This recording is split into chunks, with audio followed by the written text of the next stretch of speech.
आप सभी को मेरा सादर प्रणाम। यं ब्रह्मा वरुणेन्द्र रुद्रमरुतः स्तुन्वन्ति दिव्यैस्तवैर्वेदैः साङ्गपदक्रमोपनिषदैर्गायन्ति यं सामगा। ध्यानावस्थिततद्गतेन मनसा पश्यन्ति यं योगिनो यस्यान्तं न विदुः सुरासुरगणा देवाय तस्मै नमः। योऽन्तः प्रविश्य मम वाचमिमां प्रसुप्तां संजीवयत्यखिलशक्तिधरः स्वधाम्ना। अन्यांश्च हस्तचरणश्रवणत्वगादीन् प्राणान्नमो भगवते पुरुषाय तुभ्यम्। प्राणान्नमो भगवते पुरुषाय तुभ्यम्। श्री शंकर शिक्षायतन वैदिक शोध संस्थान नई दिल्ली द्वारा समायोजित वर्ण समीक्षा विषय को ग्रंथ को आधार बनाकर समायोज्यमान 7 दिवसीय राष्ट्रीय कार्यशाला के तृतीय दिवस में उपस्थित आप सभी विद्वज्जनों का मैं हार्दिक स्वागत एवं अभिनंदन करता हूं। श्री शंकर शिक्षायतन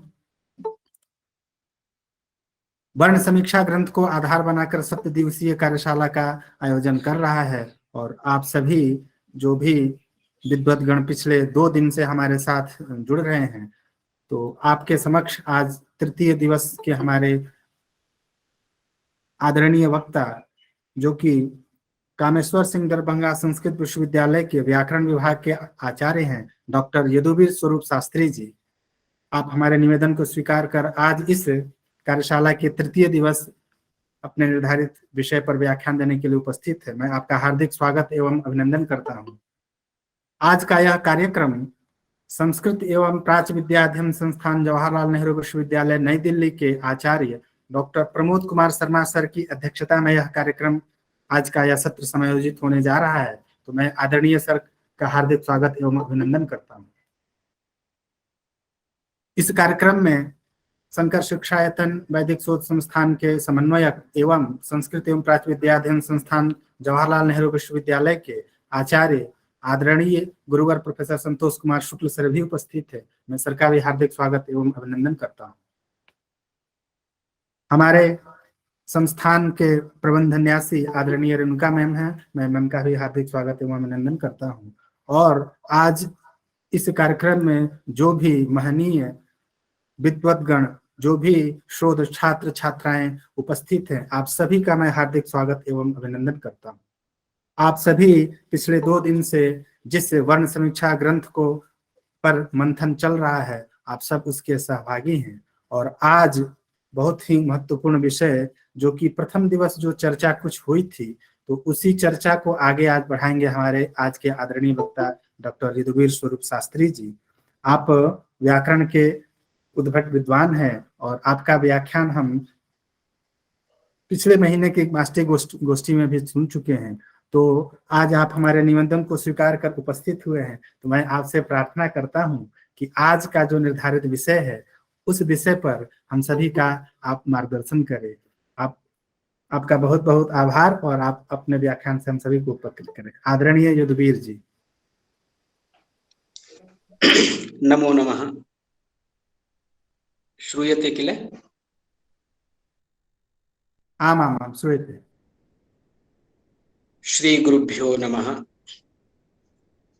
वंशी विभूषितकरान्नवनीरदाभात् पीताम्बरादरुणबिम्बफलाधरोष्ठात् पूर्णेन्दुसुन्दरमुखादरविन्दनेत्रात् कृष्णात् परं किमपि तत्त्वमहं न जाने। कृष्णात् परं किमपि तत्त्वमहं न जाने। श्री गुरुभ्यो नमः। अत्र अस्याम् आन्तर्जालिक कार्यशालायाम् उपस्थितान् सर्वान् अपि विदुषः प्रणम्य, अन्ये ये अत्र कार्यशालायां प्रतिभागित्वेन समुपागताः तान् सर्वान् च अभिवाद्य अहं स्वीयं विषयम् अत्र उपस्थापयामि।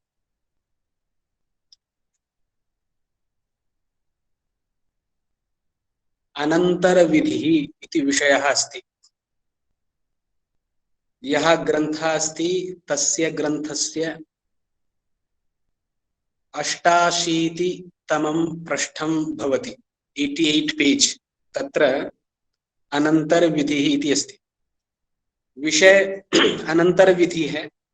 बीच बीच में संस्कृत और हिंदी दोनों भाषाओं का प्रयोग होगा, चूंकि ये विषय स्वर से संबंधित है और स्वर के विषय में पठन पाठन विश्वविद्यालयों में विरल ही होता है। पाठ्यक्रम में सिद्धांत कौमुदी का स्वर प्रकरण होता है, किंतु छात्राणां तत्र रुचि तावती नावलोक्यते। तथापि अत्र अधिकं काठिन्यं नास्ति।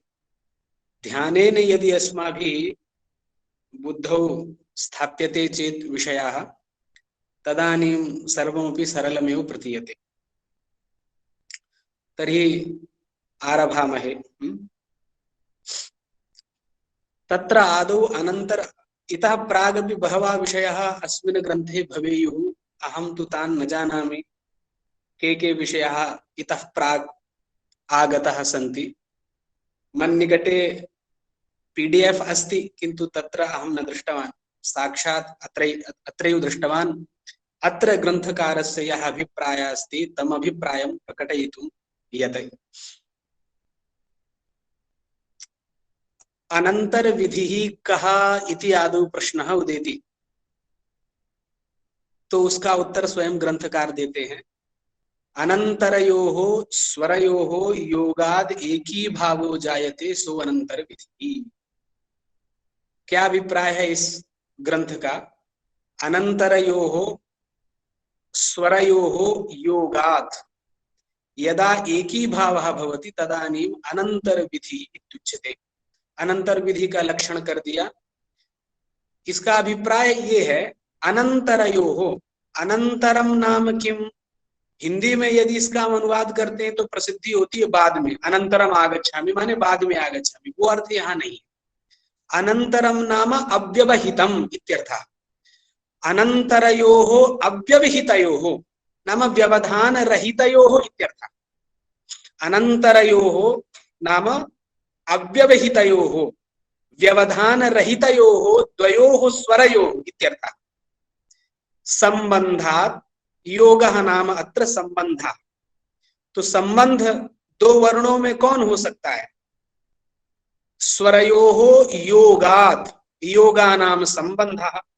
तर्हि अव्यवहितयोः व्यवधान रहित दो वर्णों के मध्य में कौन सा संबंध हो सकता है?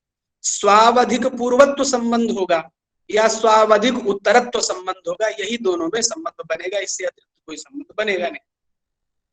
एतावता अभिप्राय ये हुआ कि व्यवधान रहित दो स्वरों का जब योग माने संबंध होता है, उस संबंध से क्या होगा? कश्चन आदेशः भविष्यति। तो दो व्यवधान रहित दो स्वरों के स्थान पर जो आदेश रूप में आएगा स्वर, वही अनंतर विधि के नाम से जाना जाएगा। इति अनंतर विधि का अर्थ स्पष्ट हो गया मुझे लगता है। अनंतरयोः स्वरयोः योगाद एकी भावः, एकी भावः नाम मिश्रणम संधि इति वक्तुं शक्यते। एकी भावः संधिः इत्यर्थः।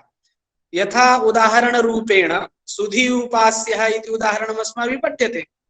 तर्हि तत्र इकार उकारयोः अनन्तरयोः तत्र व्यवधान रहितयोः इत्यर्थः वक्तुं शक्यते। तत्र तु द्वयोः स्थाने आदेशः नास्ति, केवलं पूर्वस्य स्थाने आदेशः अस्ति। किन्तु यत्र द्वयोः नाम यत्र गुणः भवति, यत्र सवर्ण दीर्घः भवति, यत्र पूर्व रूप संधि, तो जहां पर दो अव्यवहित दो स्वरों के स्थान पर आदेश होगा उसे हम अनंतर विधि कहेंगे। इतना क्लियर हो गया। तो दो स्वरों के स्थान पर एकादेश को अनंतर विधि कह रहे हैं ग्रंथकार। जैसे हम लोग रमेशा इत्यादि की सिद्धि करते हैं तो पूर्व और पर दोनों अव्यवहित हैं, उनके स्थान पर जो आदेश एकार हुआ उसी को हम कहेंगे अनंतर विधि ही। ठीक। सोयम एक ही भाव किं स्वरः इति चिंत्यते, तो वो जो एक ही भाव हुआ माने दोनों के स्थान पर जो एकादेश हुआ उस एकादेश में कौन सा स्वर होगा, माने दो स्वरों के स्थान पर आने वाला जो एक स्वर हुआ उस एक स्वर में कौन सा स्वर होगा, ये विचार यहां पर किया जा रहा है। वो उदात्त होगा, अनुदात्त होगा अथवा स्वरित होगा, ये ग्रंथकार ने प्रश्न उठाया है। तो उत्तर देते हैं तत्र एते त्रयः नियमः भवितुम अर्हन्ति, माने वहां पर तीन प्रकार हो सकते हैं। कौन कौन से तीन प्रकार हो सकते हैं, या तो वो उदात्त होगा अथवा अनुदात्त होगा अथवा स्वरित होगा। तो तीन से अतिरिक्त तो कुछ नहीं होगा, माने एकादेश के रूप में आया हुआ जो आदेश है वो क्या हो सकता है, तो तीन ही हो सकते हैं। क्या, उदात्त होगा या अनुदात्त होगा या स्वरित होगा, इससे अतिरिक्त तो होगा नहीं। तो वही ग्रंथकार कहते हैं त्रयः नियमः भवन्ति एकी भावः अयम उदात्तवान उदात्तः, उदात्ता भावे स्वरितवान स्वरितः, माने जब स्वरित उदात्त का अभाव होगा तो स्वरित होगा। उदाहरण आगे मैं दूंगा जिससे यहाँ का विषय क्लियर हो जाएगा। उदात्ता भावे स्वरितवान स्वरितः, और उभया भावे माने उदात्त और स्वरित के अभाव में अनुदात्त होगा, अनुदात्तवान अनुदात्तः इति। लेकिन इन तीनों के कारण 9 प्रकार के आदेश निष्पन्न होंगे, माने जो एकादेश हुआ है उस एकादेश में 9 प्रकार के आदेश निष्पन्न होंगे। कैसे वो 9 क्रम से मैं बता रहा हूं जिससे यहां का ग्रंथ क्लियर हो जाएगा। क्या है वो 9 प्रकार, तो कहते हैं कि तद एतन नियम त्रय सिद्धा नवस्थाना स्वर भेदा भवन्ति, नाम नवस्थाना स्वर भेदा, नव स्थानानि येषाम ते नवस्थाना स्वर भेदा, माने 9 स्थान वाले स्वर भेद होते हैं। कैसे ये 9 स्थान वाले स्वर भेद होंगे, तो अब क्रम से वो ग्रंथकार बता रहे हैं। मैंने जो थोड़ा लिखा है इस विषय में क्रम से, जिससे नवों का अलग अलग ज्ञान हो जाए, वो क्या है। तो सरल शब्दों में कहें तो मान लीजिए उदात्त और अनुदात्त स्वर हैं, पूर्व में उदात्त है, पर में अनुदात्त है। उदात्त और अनुदात्त के स्थान पर यदि एकादेश होगा तो वो उदात्त स्वर वाला कहलाएगा। ये पहला भेद हुआ। 9 जो भेद हुए उन 9 भेदों में पहला भेद हुआ पूर्व में उदात्त, पर में अनुदात्त, पूर्व में उदात्त और पर में उदात्त, इन दोनों के स्थान पर जब एकादेश होगा उसको हम उदात्त ही कहेंगे। ये ग्रंथकार का पहला 9 में से आया। उदाहरण जैसे दे रहे हैं, एक एक को उदाहरण देकर के समझते चलते हैं जिससे विषय क्लियर होगा। तो अव्यवहितयोः उदात्तयोः, अब यहां हम ये कहेंगे माने व्यवधान रहित 2 उदात्तों के स्थान पर जो एकादेश रूप में नया स्वर आया वो स्वर भी उदात्त ही होगा, क्योंकि ग्रंथकार की प्रतिज्ञा यही है कि इनमें कौन सा स्वर होगा, तो वो कहते हैं उदात्त ही स्वर होगा। जैसे एक ही उदाहरण लेते हैं, ये अन्येषु, यहाँ पर जो भी उदाहरण आए हैं वो सभी वैदिक उदाहरण हैं। ये अन्येषु, ये 2 पद हैं यहाँ पर।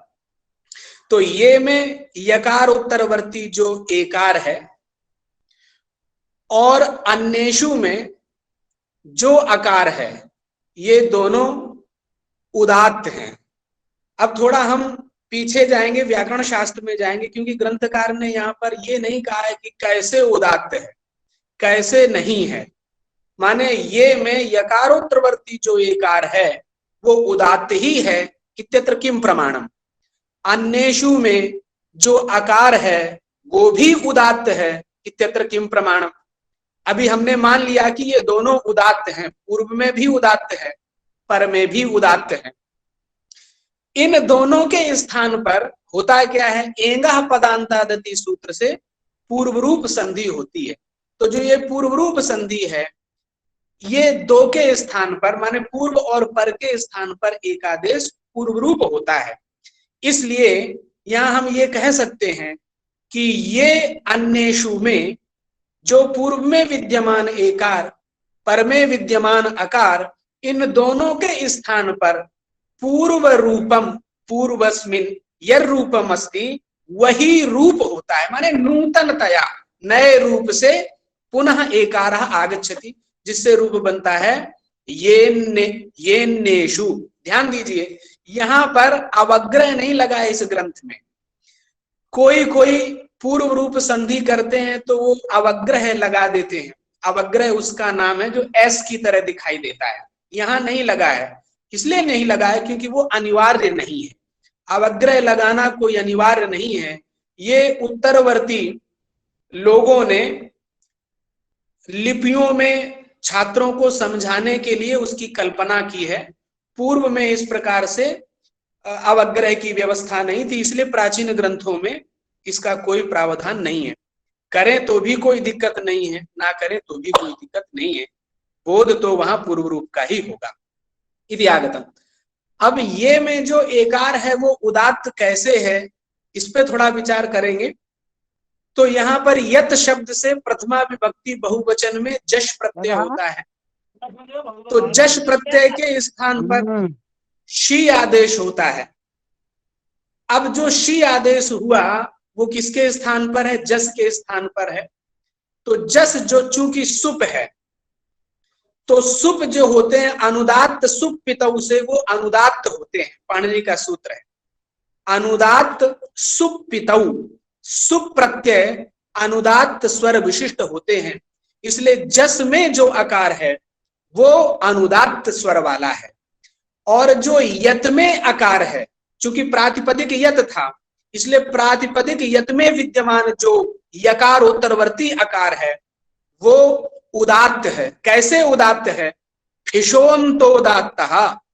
फिट सूत्र है, ये पाणिनि कर्तृक नहीं है। फिट सूत्र फिशोन्तोदात्तः सूत्र से जो यत है, यत में विद्यमान जो आकार है वो उदात्त है। एतावता यत में विद्यमान आकार उदात्त है और जस में विद्यमान जो आकार है वो अनुदात्त है।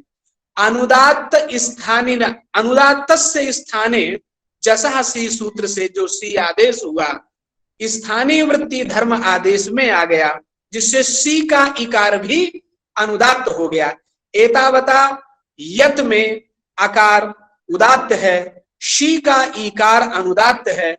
उदात्त और अनुदात्त इन दोनों में गुण भवति, तो क्या हो जाएगा, गुण होकर के वो ये बन जाएगा। माने तकार के स्थान पर आकार अतो गुण से पूर्व रूप इत्यादि करेंगे, वो प्रक्रिया नहीं बता रहे। एतावता क्या हो गया, गुण कर दिया तो ए बन गया।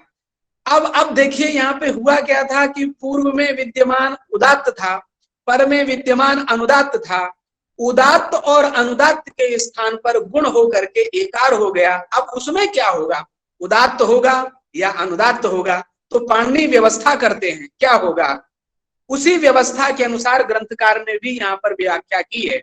पाणिनि का वो सूत्र तो नहीं उल्लिखित है, लेकिन उनके अभिप्राय को लेकर के यहाँ ग्रंथकार ने आगे चर्चा की है। क्या सूत्र है उनका, एकादेश उदात्तेन उदात्तः। ये भगवान पाणिनि का सूत्र है। वो कहते हैं कि एकादेशः उदात्तेन उदात्तः, माने उदात्त के साथ में चाहे स्वरित हो चाहे अनुदात्त हो, उनके साथ में उदात्त का यदि एकादेश होगा तो वो हमेशा उदात्त ही रहेगा। क्लियर। एतावता ये में विद्यमान जो एकार है वो उदात्त है, ये हमने निर्णय कर लिया। अन्येषु में जो आकार है वो क्या है, वो भी उदात्त है। कैसे उदात्त है, तो स्वांग शिटाम अदंता नाम, ये भी फिट सूत्र है। जो अदंत होते हैं वो आदि उदात्त होते हैं, ऐसा फिट सूत्र में कहा गया है। एतावता अन्येषु का आकार भी उदात्त हो गया, ये में एकार है वो भी उदात्त हो गया। अब इन दोनों उदात्तों के स्थान पे एकादेश जो पूर्व रूप एकार हुआ वो भी उदात्त होगा। यही ग्रंथकार ने कहा है क्या क्या लिखे? उदात्तस्य पूर्वस्य परेण उदात्तेन स्वरितेन अनुदात्तेन वा योगः उदात्तः।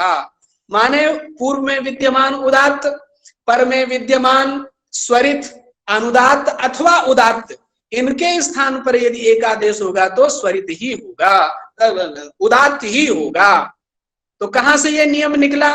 पाणिनि के सूत्र से निकला, एकादेश उदात्तेन उदात्तः इति। तो ये अन्येषु का विषय खत्म हुआ। अब हम चलते हैं दूसरे पर, जो नव स्थान है, पहला हुआ, दूसरा है पूर्व में उदात्त और पर में स्वरित। जैसे कि ग्रंथकार स्वयं आगे जा रहे हैं, पूर्व में उदात्त है, पर में स्वरित है, इन दोनों के स्थान पर यदि आदेश होगा वो भी उदात्त कहलाएगा। जैसे एक ही उदाहरण ले रहा हूं, सूर्व्याय, ये उदाहरण। तो सूर्व्याय में क्या है? सुनिपात है। तो जो सुनिपात होते हैं, उस निपात में जो उकार है वो भी उदात्त है। कथम ज्ञायते, कैसे पता चला कि वो उदात्त है?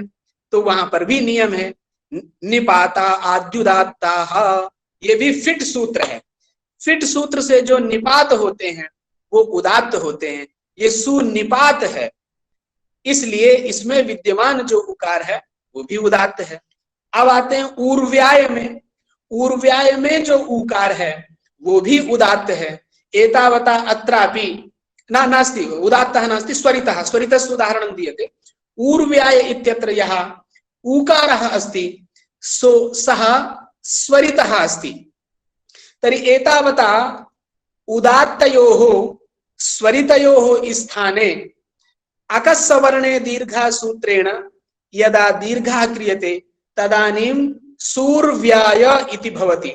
अत्र स्वरितत्वम् एतस्य ऊर्व्याय इत्यस्य कथमस्ति तद् चिन्तनीयम् अन्वेषणीयम् इति। अतः पूर्वपरयोः स्थाने एकादेशे कृते तत्र उदात्तः एव भवति इति द्वितीयः नियमः, नाम द्वितीयः स्वरादेशः अस्माभिः ज्ञातः। तृतीयः स्वरादेशः कः अस्ति? पूर्वम उदात्तः, पहले उदात्त हो बाद में अनुदात्त हो। उसका उदाहरण उन्होंने दिया, दिवीयते, माने दिवी पूर्व में है, ईयते पर में है। अब दिवी में जो वकारोत्तरवर्ती इकार है वो भी उदात्त है, ईयते में जो इकार है वो अनुदात्त है। किम प्रमाणम, कैसे दिवी का इकार उदात्त है और ईयते का इकार अनुदात्त है? अब इन दोनों के स्थान पर भी सवर्ण दीर्घ संधि होकर के जो दीर्घ इकार आया वो भी उदात्त स्वर वाला होगा। तो प्रमाण, कैसे उदात्त है दिवी का इकार? तो दिव का इकार इसलिए उदात्त है क्योंकि एक वार्तिक आई है, उडिदम पदाद्य पुम्रैः दुभ्यः करके सूत्र है। वो कहता है असर्वनाम विभक्ति उदात्तः भवति। माने सर्वनाम विभक्तियां हमारे यहाँ कुछ होती हैं, कुछ असर्वनाम विभक्तियां होती हैं। तो जो सु औ जस अम औट, इन पांचों को सर्वनाम स्थान कहते हैं, इनसे भिन्न जो हैं वो असर्वनाम स्थान कहलाएंगी।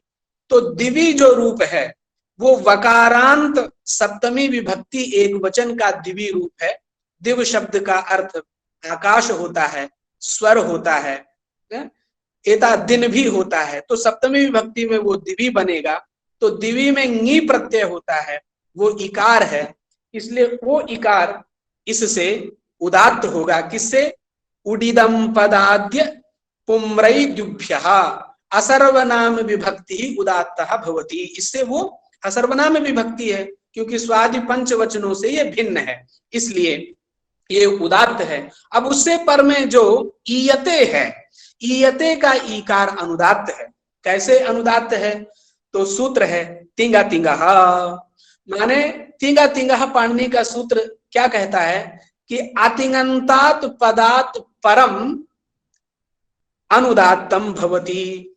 माने तिङंत भिन्न जो सुबंत होगा, उस सुबंत से पर में जो तिङंत है उसका ईकार अनुदात्त होगा। एतावता वो अनुदात्त हो गया, हमको जो चाहिए था वो सब मिल गया।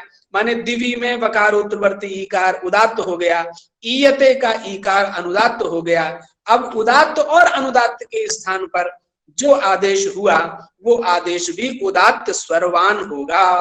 ये ग्रंथकार का अभिप्राय है। तत्र प्रमाणम एकादेश उदात्तेनो उदात्तः इति। ये तृतीय स्वरादेश का उदाहरण हुआ। अब हम चौथे में चलेंगे, स्वरित उदात्त। चूंकि ग्रंथ का इस प्रकार से उदाहरण नहीं विचार करेंगे तो वो फिर वहीं के वहीं रह जाएगा, क्योंकि टीका में वो सब तो लिखा ही है। माने सीधा सीधा अगर पढ़ना है तो ग्रंथकार ने लिखा ही दिया है कि स्वरित से उदात्त पर में होने पर वो उदात्त होता है। लेकिन उदात्त स्वर कैसे हुआ इतना जानेंगे तो मुझे लगता है वो ज्यादा समय तक बुद्धि में रहेगा। स्वरित और उदात्त, पूर्व में स्वरित हो पर में उदात्त हो, उन दोनों के स्थान पर जो आदेश होगा वो भी उदात्त कहलाएगा। ये चौथा स्वरादेश का उदाहरण, माने अनंतर विधि का ये चौथा उदाहरण हम देने जा रहे हैं। क्या उदाहरण है इसका? क्वा अवरम क्वावरम, ये वैदिक उदाहरण दिया है। तो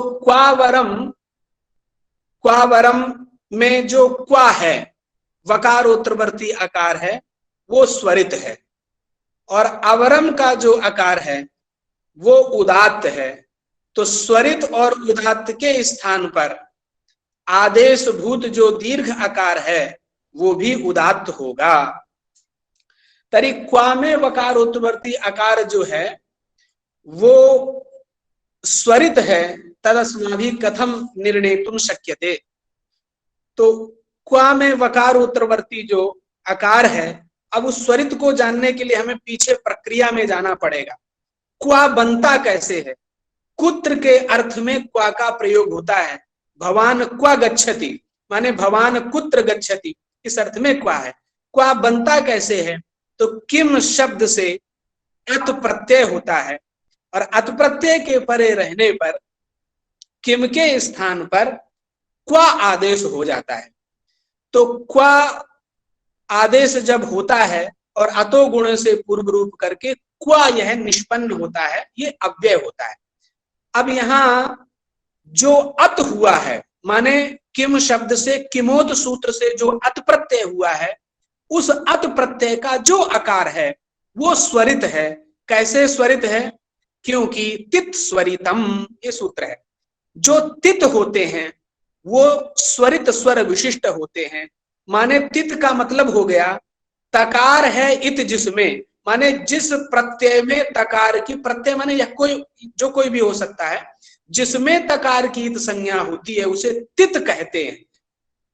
तो तित कौन है? अत। तित हम अत को भी कह सकते हैं और केवल आ को भी कह सकते हैं, क्योंकि तित में बहुब्रीहि समास है, और बहुब्रीहि समास तदगुण संविज्ञान अतदगुण संविज्ञान होता है। जब हम तदगुण संविज्ञान कहेंगे तो तित कहलाएगा अत, और जब हम अतदगुण संविज्ञान कहेंगे तो तित कहलाएगा केवल आकार। दोनों बोल सकते हैं, लेकिन हमें आकार ही लक्ष्य में है, इसलिए अतदगुण संविज्ञान बहुब्रीहि मानते हुए हमें यहाँ पर तित पद से आकार को लेना चाहिए। इसलिए अत में जो आकार है वो क्या है? तित है, इसलिए वो स्वरित होगा। एतावता क्वा में वकारोत्तरवर्ती आकार स्वरित है। अवरम में जो आकार है वहां पर भी हम कह सकते हैं स्वांग शिटाम अदंतानाम, चूंकि ये अदंत है इसलिए उसका आकार आदि उदात्त होगा। एतावता अस्माभि, हमने जान लिया कि क्वा अवरम में वकारोत्तरवर्ती आकार स्वरित है, उसके पर में जो आकार है इन दोनों में कोई व्यवधान नहीं है, अनंतर विधि है, एकादेश होता है, दीर्घ होता है। वो जो दीर्घभूत एक ही भाव जो हुआ है, ग्रंथकार की भाषा में जो एक ही भाव हुआ है वो एक ही भाव किम स्वरी कहा, कौन सा स्वर वाला होगा? तो कहते हैं उदात्त स्वर वाला होगा इति। ये चौथा हो गया। पांचवा चलते हैं, स्वरितः स्वरितः, माने पूर्व में स्वरित पर में स्वरित, इन दोनों के स्थान पर यदि एक ही भाव होगा वो भी स्वरित होगा। तो ग्रंथकार कहते हैं इसका उदाहरण मुझे नहीं पता है, अन्वेष्टव्यम। ग्रंथकार ने यही लिखा है कि स्वरित से पर में स्वरित का उदाहरण तत्र अन्वेष्टव्यम इति क्वचित तत्र ग्रंथे अस्ति, उसका उदाहरण अन्वेषणीय है। तत्र स्वरित परक उदाहरणम अन्वेष्टव्यम, ये ग्रंथकार ने लिख दिया है। तो हम लोगों को खोजना है, कहीं होगा, वैदिक लोग खोजें, स्वरित से पर में स्वरित के स्थान पर हुआ एकादेश, ऐसा कोई उदाहरण है क्या? या ग्रंथकार ने, यही शोध का विषय है, ग्रंथकार ने आदरणीय मधुसूदन महामहोपाध्याय मधुसूदन ओझा वर्येण ऐसा लिखा है, इसका मतलब उन्होंने कहीं बहुत खोजा होगा, खोजने पे उनको नहीं मिला होगा। तो ये नहीं कहा है कि नहीं है, माने देखिए कुछ कुछ लोग आजकल लिखते हैं, वो ऐसे लिखते हैं कि मान लीजिए हम ही ने सब कुछ कह दिया, बस यही है, इसके बाद कुछ नहीं है। लेकिन ग्रंथकार को देखिए वो क्या लिखते हैं, अन्वेष्टव्यम उन्होंने प्रयोग किया है। ये नहीं कहा है कि दुनिया में है ही नहीं, अगर है तो खोजिए। तो हम लोगों को इसमें रिसर्च करके खोजना चाहिए कि स्वरित से पर में स्वरित के स्थान पर एकादेश होने पर जो स्वरित होता है, ऐसा कोई उदाहरण है क्या? अस्तु, ये हो गया पांचवा। अगला छठे पे चलते हैं। स्वरित पूर्व में हो और अनुदात्त पर में हो, वहां पर भी एक ही भाव, स्वरित स्वर कहा भवती। जैसे खल्पी आशा, ये उदाहरण ग्रंथकार ने दिया है। खल्पी आशा, यहां पर जो इकार है वो स्वरित है और उसके पर में आशा का जो आकार है वो अनुदात्त है। कैसे आशा का आकार अनुदात्त है? तो प्रमाण हम खोजेंगे, सब मिलता है। आशा का जो आकार है वो अनुदात्त ऐसे है, एक सूत्र है, फिट सूत्र, आशायाः आदिगाख्या चेत, ये सूत्र है। इति सूत्रेण आशान्तोदात्तः भवति, माने आशायाः आदिगाख्या चेत, ये जो सूत्र है, इस सूत्र से आशा शब्द अंतोदात्त होता है। अंतोदात्त का हमें कहना तो अनुदात्त है, लेकिन इस सूत्र से अंतोदात्त कहा जा रहा है। तो इसका अभिप्राय ये है कि जब किसी पद में किसी को स्वरित अथवा किसी को उदात्त कहा जाता है, तो उनके अतिरिक्त उस पद में जो भी स्वर होते हैं वो सभी अनुदात्त हो जाते हैं। अवगतम किला, माने समझ गए होंगे कि जिस पद में किसी सूत्र के द्वारा किसी स्वर को स्वरित अथवा उदात्त किया जाएगा, उस पद में विधीयमान स्वरित और उदात्त से अतिरिक्त जो भी स्वर होंगे वो सभी अनुदात्त हो जाते हैं। ऐसा पाणिनि का नियम है। अनुदात्तम पदमेक वर्जम, ये नियम है। अनुदात्तम पदमेक वर्जम सूत्र से वहां आशा का जो आकार है वो अनुदात्त हो जाता है। क्यों? आशायाः आदिगाख्या चेत सूत्र से तो अंतोदात्त किया गया है, आदि जो आकार है वो अनुदात्त होता है।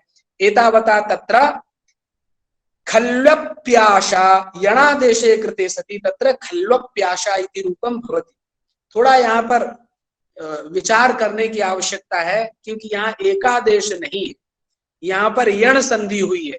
इसके पहले जो हम लोगों ने कहा था कि एकी भावः नाम अनंतरयोः स्वरयोः संबंधात् योगात् एकी भावः अनंतर विधि। यहाँ अनंतर विधि है क्या? क्योंकि यहाँ तो द्वयोः नास्ति किल, माने एकस्यैव अस्ति। खल्वी में जो इकार था उस इकार के स्थान पर आदेश हुआ है। तो यहाँ ये कहना चाहिए कि प्रकृत स्थल में जो प्रकृत ग्रंथ है वहां पर खल्पी जो शब्द है उसमें हमें जाना होगा। माने खल्पू शब्द से सप्तमी विभक्ति एक वचन में खल्पी बना है। कैसे? खलम पुनाति, खल माने खलिहान, जो पूर्व में जो कृषक लोग थे वो खलिहान का प्रयोग करते थे। आजकल खलिहान प्राय उजड़ने की स्थिति में है, ट्रैक्टर वगैरह चलने लगे हैं, लेकिन फिर भी वो जो खलिहान का पवित्रीकरण पहले होता था, आजकल तो प्राय नहीं होता है। माने खलम पुनाति, तो पवित्रीकरण का पहले वो गोबर से लीपते थे, वहां अन्न इत्यादि कृषक रखते थे और फिर धीरे धीरे वो अपने घरों में ले जाते थे, माने अपवित्र ना हो जाए। अस्तु, तो खलपू में जो सप्तमी विभक्ति है, तो सप्तमी विभक्ति में वहां पर भी यणादेश हुआ है। खलपू में जो नी प्रत्यय आया वो ङी प्रत्यय अनुदात्त सुप पितौ से, सुप होने के कारण वो अनुदात्त है। एवं किले अनुदात्त अस्ति। अब बात यह है कि एक सूत्र है उदात्त स्वरित परयोर यणः, इसका मतलब है, चूंकि ये बताएंगे नहीं तो यहाँ का विषय नहीं समझ में आएगा। पाणिनि का सूत्र है उदात्त स्वरितयोर यणः स्वरितो अनुदात्तस्य इति। उदात्त स्थाने, इसका अर्थ है उदात्त के स्थान पर अथवा स्वरित के स्थान पर जो यण होता है उससे पर में अनुदात्तस्य स्वरितः स्यात्, ये कहा गया है। माने क्या सूत्र का अर्थ है कि उदात्त के स्थान पर अथवा स्वरित के स्थान पर जो यण आएगा, यण माने यकार वकार ये दोनों ही लिए गए हैं, रे रिकार और लिकार नहीं लिए गए हैं प्रकृत सूत्र में। तो उदात्त के स्थान पर अथवा स्वरित के स्थान पर जो यण होता है उससे पर में जो अनुदात्त है वो स्वरित होता है। अब प्रकृत में देखिए जो आशा का आकार है वो कैसे स्वरित हुआ, चूंकि उसके पूर्व में जो यणादेश हुआ है वो यणादेश किसके स्थान पे होगा, तो जो इकार था वो इकार क्या था, उदात्त था। कैसे वो उदात्त था, तो हमने अभी बताया कि जो माने इकार है सप्तमी विभक्ति एक वचन वाला वो उदात्त है। कैसे, दो नियम यहाँ पर प्राप्त हो रहे हैं, एक से अनुदात्त प्राप्त हो रहा है, एक से उदात्त भी प्राप्त हो रहा है। उदात्त प्राप्त हो रहा है किससे, जो हमने इसके पहले असर्वनाम विभक्ति उदात्तः भवति उस नियम से उदात्त प्राप्त है, और अनुदात्त सुप्पितौ सूत्र से वो अनुदात्त प्राप्त है। फिर भी यहाँ पर प्रकृत में बाध्य बाधक भाव के माध्यम से उदात्त ही मानेंगे क्योंकि ग्रंथकार का हृदय यही है।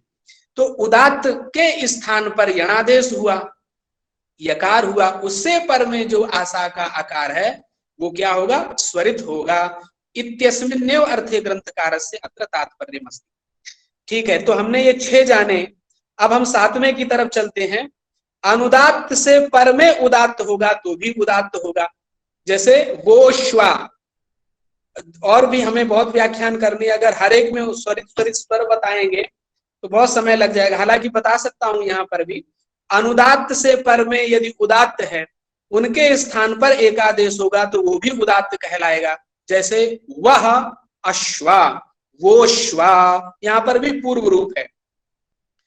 तो वह अश्वा में अनुदात्त वकार के बाद में जो आकार है वो अनुदात्त है। कैसे अनुदात्त है, तो अनुदात्तम सर्वम अपदादौ, उससे बहुवचनस्य वसनसौ। देखो जो वह प्रयोग है ना वो युष्मद और युष्मद के स्थान पर षष्ठी विभक्ति में, चतुर्थी विभक्ति में और द्वितीय विभक्ति में ये आदेश होते हैं बहुवचन में। माने द्वितीय विभक्ति बहुवचन में युष्मद को वस आदेश होता है तो वह प्रयोग करते हैं। चतुर्थी में भी वह बनेगा, षष्ठी में भी वह बनेगा। तो वह अश्वाह, वह माने तुम्हारे घोड़े, ये अर्थ भी कर सकते, तुम्हारे लिए घोड़ा ये भी अर्थ कर सकते। तो वह में वकारोत्तरवर्ती जो आकार है वो अनुदात्त है। एतावता अनुदात्त से पर में अश्वा का जो आकार है वो उदात्त है।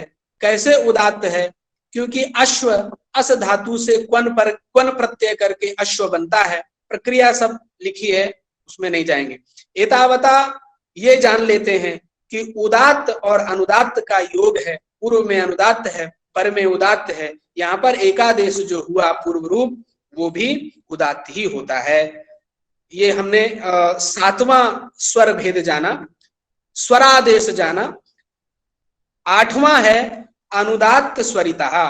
अनुदात्त से पर में यदि स्वरित होता है तो वो भी स्वरित होता है। यहाँ पर भी ग्रंथकार ने कहा है कि इसका उदाहरण अन्वेषणीय है। कहाँ है इसका उदाहरण, खोजना पड़ेगा, ग्रंथ में नहीं है। चलिए आगे दिया 9वां जो स्वरादेश का, माने एक ही भाव रूप जो स्वरादेश है वो 9वां उदाहरण है अनुदात्त से अनुदात्त। तो अनुदात्त से पर में अनुदात्त को जो एकादेश होगा वो भी अनुदात्त ही होगा। पंच इव इत्यादि उदाहरण हैं। इस प्रकार से हमने ये 9 नवस्थाना स्वरा भेदा ज्ञाता। अब कुछ अपवाद भी है, वो ग्रंथकार कह रहे हैं क्वचित्तु उदात्तस्य पूर्वस्य पदाद अनुदात्तेन योगा स्वरितः। इसके पहले प्रतिज्ञा की थी कि उदात्त से पर में उदात्त होगा तो उदात्त होगा, उदात्त से पर में स्वरित होगा तो भी उदात्त होगा, उदात्त से अनुदात्त होगा तो भी उदात्त होगा।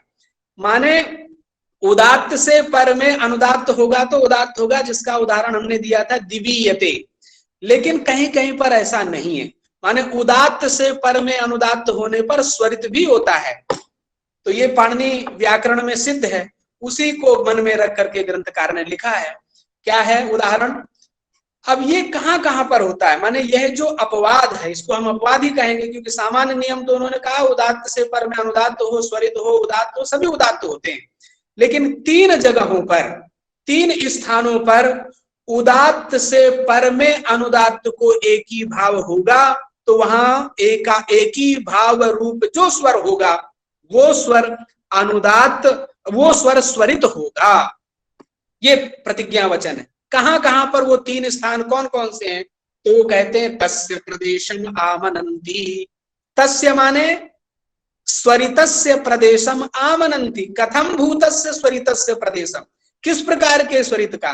तो कहते हैं पूर्व में उदात्त हो और बाद में पदादि अनुदात्त हो, माने पद के आदि में अनुदात्त हो, तो ऐसी स्थिति में जो एकादेश होगा वो स्वरित कहलाएगा। माने एकादेश उदात्तेन उदात्ता का विषय वो नहीं होगा। तो फिर ये अपवाद में किम बीज है, माने कौन सा पाणिनि का सूत्र है? तो पाणिनि का सूत्र इस अपवाद में है स्वरितो वानुदात्ते पदादौ, स्वरिते वानुदात्ते पदादौ इति सूत्रेण एव अत्र अपवादः फलति। माने इस प्रकार का नियम फलीभूत होता है। किस प्रकार का? उदात्त से पर में पदादि अनुदात्त होगा तो स्वरित होगा एकादेश होने पर। जैसे, अच्छा वो कौन कौन से 3 स्थान है? तो कहते हैं इकारयोश्चा प्रश्लेषे क्षैप्राभिनिहितेषु चा। माने 3 स्थान, क्षैप्र प्रश्लेष संधि। हम प्रश्लेष के आगे एक ही भाव लगाएंगे तो क्लियर हो जाएगा ग्रंथ, क्योंकि एक ही भाव का प्रसंग चल रहा है। तो प्रश्लेष एक ही भाव यत्र भवति, वहां पर स्वरित होगा। क्षैप्र एक ही भाव यत्र भवति, वहां पर भी स्वरित होगा। और अभिनिहित, अभिनिहित एक ही भाव यत्र भवति, जहां होगा वहां पर भी स्वरित ही होगा, माने उदात्त नहीं होगा। अब ये क्या है? माने क्षैप्र क्या चीज है? क्षैप्र एक ही भाव क्या है? अभिनिहित एक ही भाव क्या है? और प्रश्लेष एक ही भाव क्या है? तो इसका अभिप्राय बहुत सरल है, कोई कठिन नहीं है।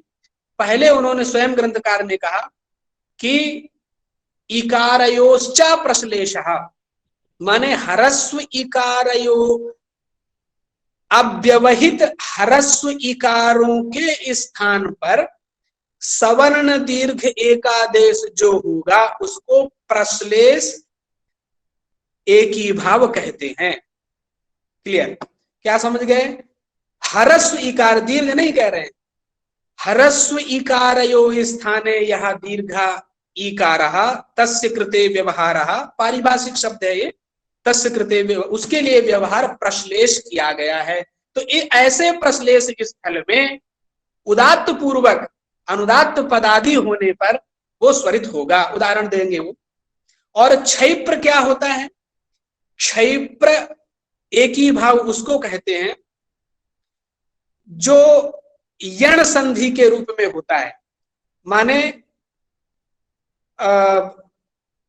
जो अभी मैंने कहा था कि खल्वपी आशा में जहां पर माने इकार अथवा उकार के स्थान पर यणादेश होगा, उसको हम कहेंगे क्षैप्र संधि। ठीक है ना?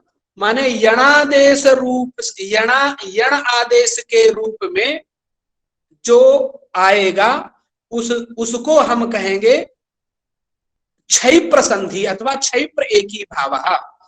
अभिनिहित क्या है? अभिनिहित किसे कहते हैं?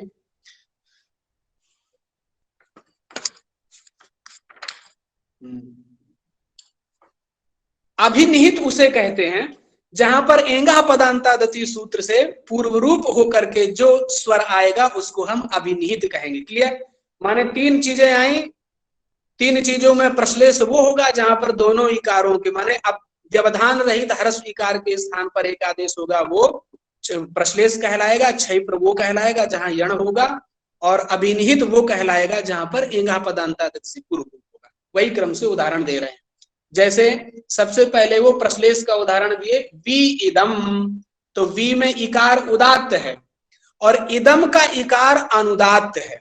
थोड़ा यहां बता देते हैं, वी का इकार उदात्त कैसे? शुरू में हमने कहा कि निपाता उदात्ता, तो वी निपात है इसलिए वो उसका इकार उदात्त हो गया, और इदम का जो इकार है वो इकार अनुदात्त है।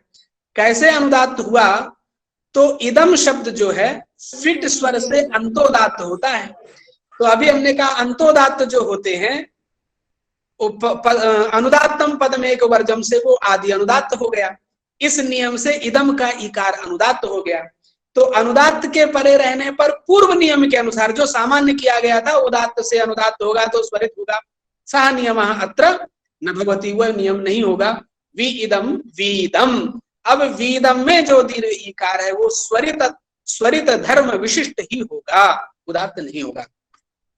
ठीक भी है, चूंकि सूत्र है स्वरितः व अनुदात्ते पदादौ, यही इसी सूत्र से ये नियम निकला है। इस सूत्र का अर्थ है, पाणिनि के जो सूत्र है, अनुदात्ते पदादौ परे, पदादि अनुदात्त के परे होने पर उदात्तेन सह एकादेशे स्वरितो भवति, उदात्तेन सह एकादेश होगा तो वो स्वरित होगा। इसी नियम को ध्यान में रख करके ग्रंथकार ने यहाँ पर ये अपवाद विषय लिखा है। ये हो गया प्रश्लिष्ट का उदाहरण। अब यहाँ देखिए प्रश्लिष्ट का घट गया ना, पूर्व में भी हर्ष स्वीकार है, पर्व में भी हर्ष स्वीकार है, इन दोनों के स्थान पर जो दीर्घ हुआ वो प्रश्लिष्ट कहलाया, इसलिए लिखते हैं इत्यादया प्रश्लिष्टाः इति। और आगे ते अवदन,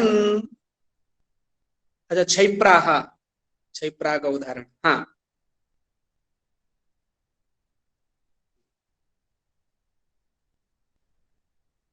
एवं तर्हि किम आगतम प्रश्लेषयिक भावो नाम ह्रस्व इकारयो सवर्ण दीर्घः उदाहरणं वीदम यत्र उदात्त अनुदात्तयो स्थाने, जहां पर उदात्त और अनुदात्त के स्थान पर यकार माने यण होता है, यकार अथवा वकार रूप यण होता है, उसको हम क्षैप्र एक ही भाव कहते हैं। उदाहरण दे रहे हैं, अभ्यर्षत, ये उदाहरण ग्रंथकार ने दिया।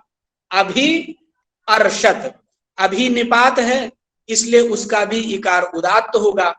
अर्षत जो है वो तिङंत है, इसलिए तिगंत क्या होते हैं? तिंग तिंगा से आदि अनुदात्त होता है, इसलिए अर्षत का आकार अनुदात्त होगा और अभी का इकार स्वरित होगा, इसलिए स्वरित नहीं उदात्त होगा, इसलिए उदात्त और अनुदात्त पर में होने के कारण यहाँ पर भी क्या है? प्रईक्ष है, क्योंकि यण संधि होगी यहाँ पर। अभ्यर्षत, तो हमने क्या कहा था? यकार वकार रूप जो यण होगा वही यहाँ पर क्षैप्र के रूप में जाना जाएगा। एतावता ये हुआ। इसके आगे है अभिनिहित। अभिनिहित क्या था? तो मैंने कहा था कि अभिनिहित में एंगा पदांतादति सूत्र से जो एकादेश होगा वही अभिनिहित कहा जाता है। हालांकि ये व्याख्या आगे ग्रंथकार स्वयं करेंगे कि क्षैप्र क्या है, अभिनिहित क्या है और प्रश्लेष क्या है।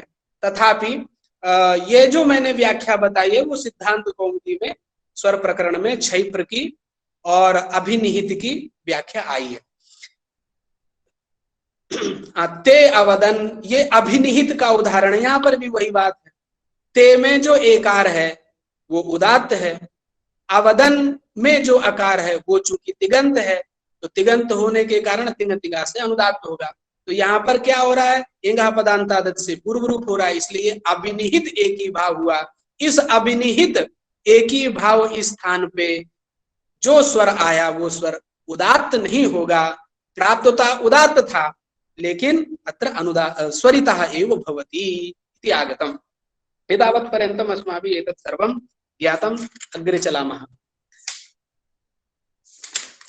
तदित्थम् तदित्थम नव स्थाने अस्मिन अमुष्मिन एकी भावे स्वरादेश समाख्यातः। ये नव स्वरादेशों का हमने निरूपण कर दिया है। प्रचितस्य तु नात्र प्रवेशः, ग्रंथकार कह रहे हैं प्रचित का इन नवों के अंतर प्रवेश नहीं है। क्या है ये प्रचित? प्रचित भी एक स्वर है, माने कैसा स्वर है, इसका स्वरूप क्या है, इसकी क्या व्याख्या की जाए। तो प्रचित, प्रचित कहें या प्रचय कहें या एक श्रुति कहें, ये सभी समानार्थी शब्द हैं। प्रचित और प्रचय समानार्थी हैं। तो जो प्रचय है या प्रचित है उसका निरूपण यहां इन्होंने नहीं किया है। उसका स्वरूप क्या है प्रचय का, माने कथम भवति तत्, क्या इन तीनों से उदात्त अनुदात्त स्वरित से अलग होता है क्या?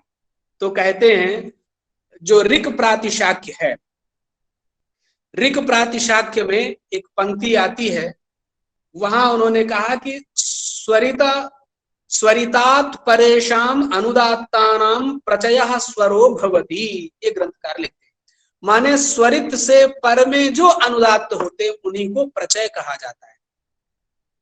सामान्य माने स्वरितात परेशाम अनुदात्तानाम, स्वरित से पर में विद्यमान जो अनुदात्त हैं वो प्रचय के नाम से जाने जाते हैं।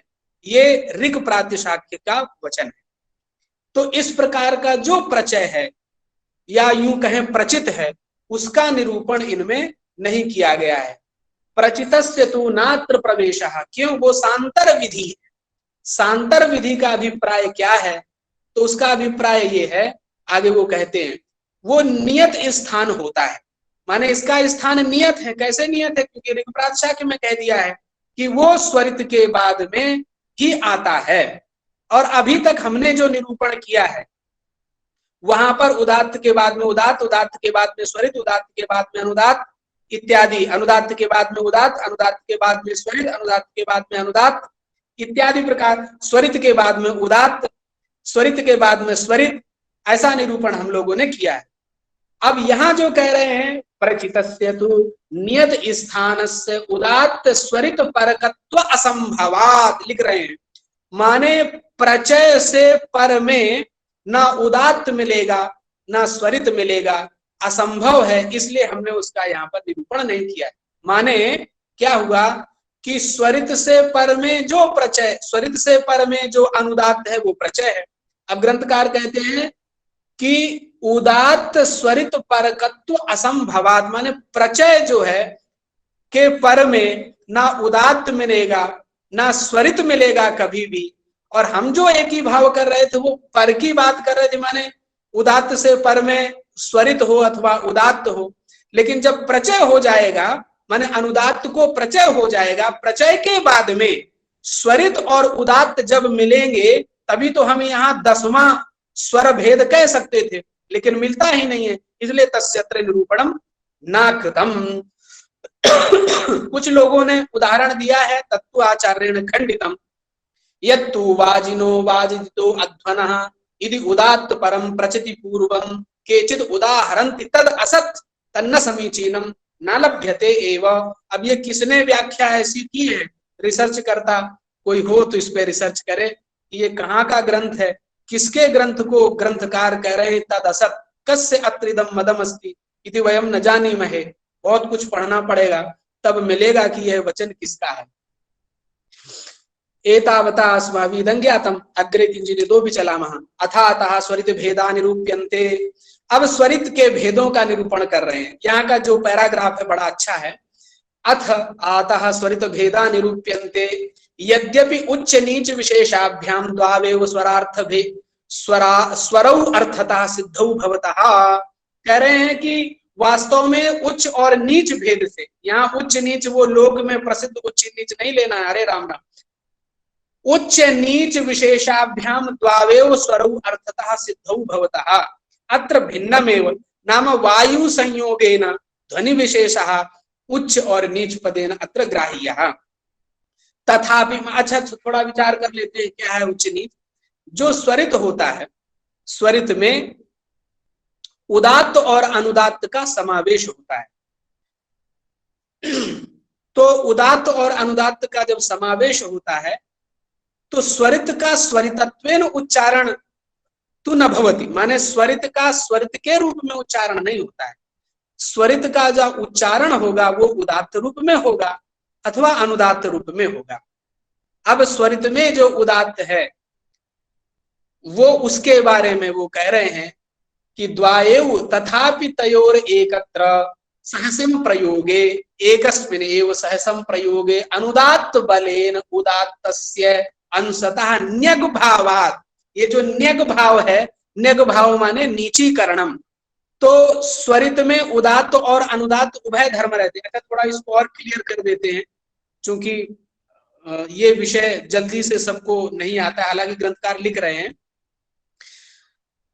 उदात्त अनुदात्त वर्ण धर्मो समाह्रियते, माने उदात्त और अनुदात्त नहीं होते, उदात्तत्व और अनुदात्तत्व रूप जो धर्म है, क्योंकि उदात्त और अनुदात्त का समाहार नहीं करना है।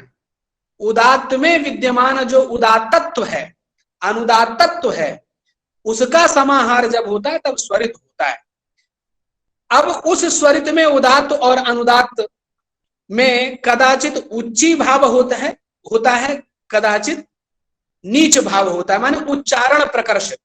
अच्छा, उदात्त अनुदात्त स्वरित का उच्चारण कैसे करेंगे अगर कोई पूछता है, माने आ है, ये आ है, अगर आ में हम कहेंगे उदात्त बोल के दिखाओ, अनुदात्त बोल के दिखाओ, स्वरित बोल के दिखाओ, तो हम कैसे कहेंगे? हाथ से तो कर लेंगे, माने हस्त स्वरेण तु वक्तुम शक्यते उच्चते, स्वर से कैसे कहेंगे?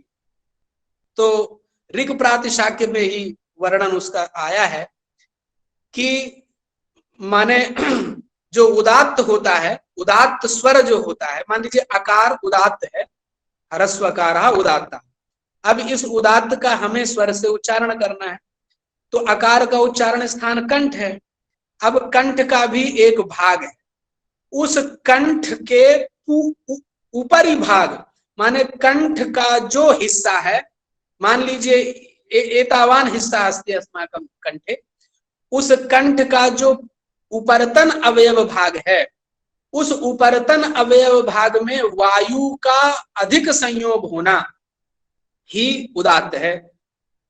न्यून अधादेश, जो कंठ का अधादेश अवयव है, माने उसका जो नीचे भाग है, उसमें वायु का संयोग होगा तो अनुदात्त होगा। जैसे अगर बोलना चाहें, और जो वैदिक लोग हैं उसको ठीक से निरूपण कर पाएंगे, जैसे आ है, तो हम ये स्पष्ट प्रतीत नहीं होगा, ये अनुभव का विषय है। आप एक बार आंख बंद करके सोचेंगे तो जो कंठ का अवयव है, उपरितन अवयव है, हमारी ध्वनि वहां जाके लगेगी फर्क हो रहा है, माने ध्वनि जन्य भेदः तु साक्षात प्रतीयते। उदात्त कहने में ध्वनिजन्य भेदः, अनुदात्त कहने में ध्वनिजन्य भेद तो प्रतीत होगा, लेकिन आपको स्वयं भी प्रतीत होगा कहेंगे इस तरह से, तो जो कंठ का ऊर्ध्व भाग है वहां पर वायु का आघात अधिक होता है।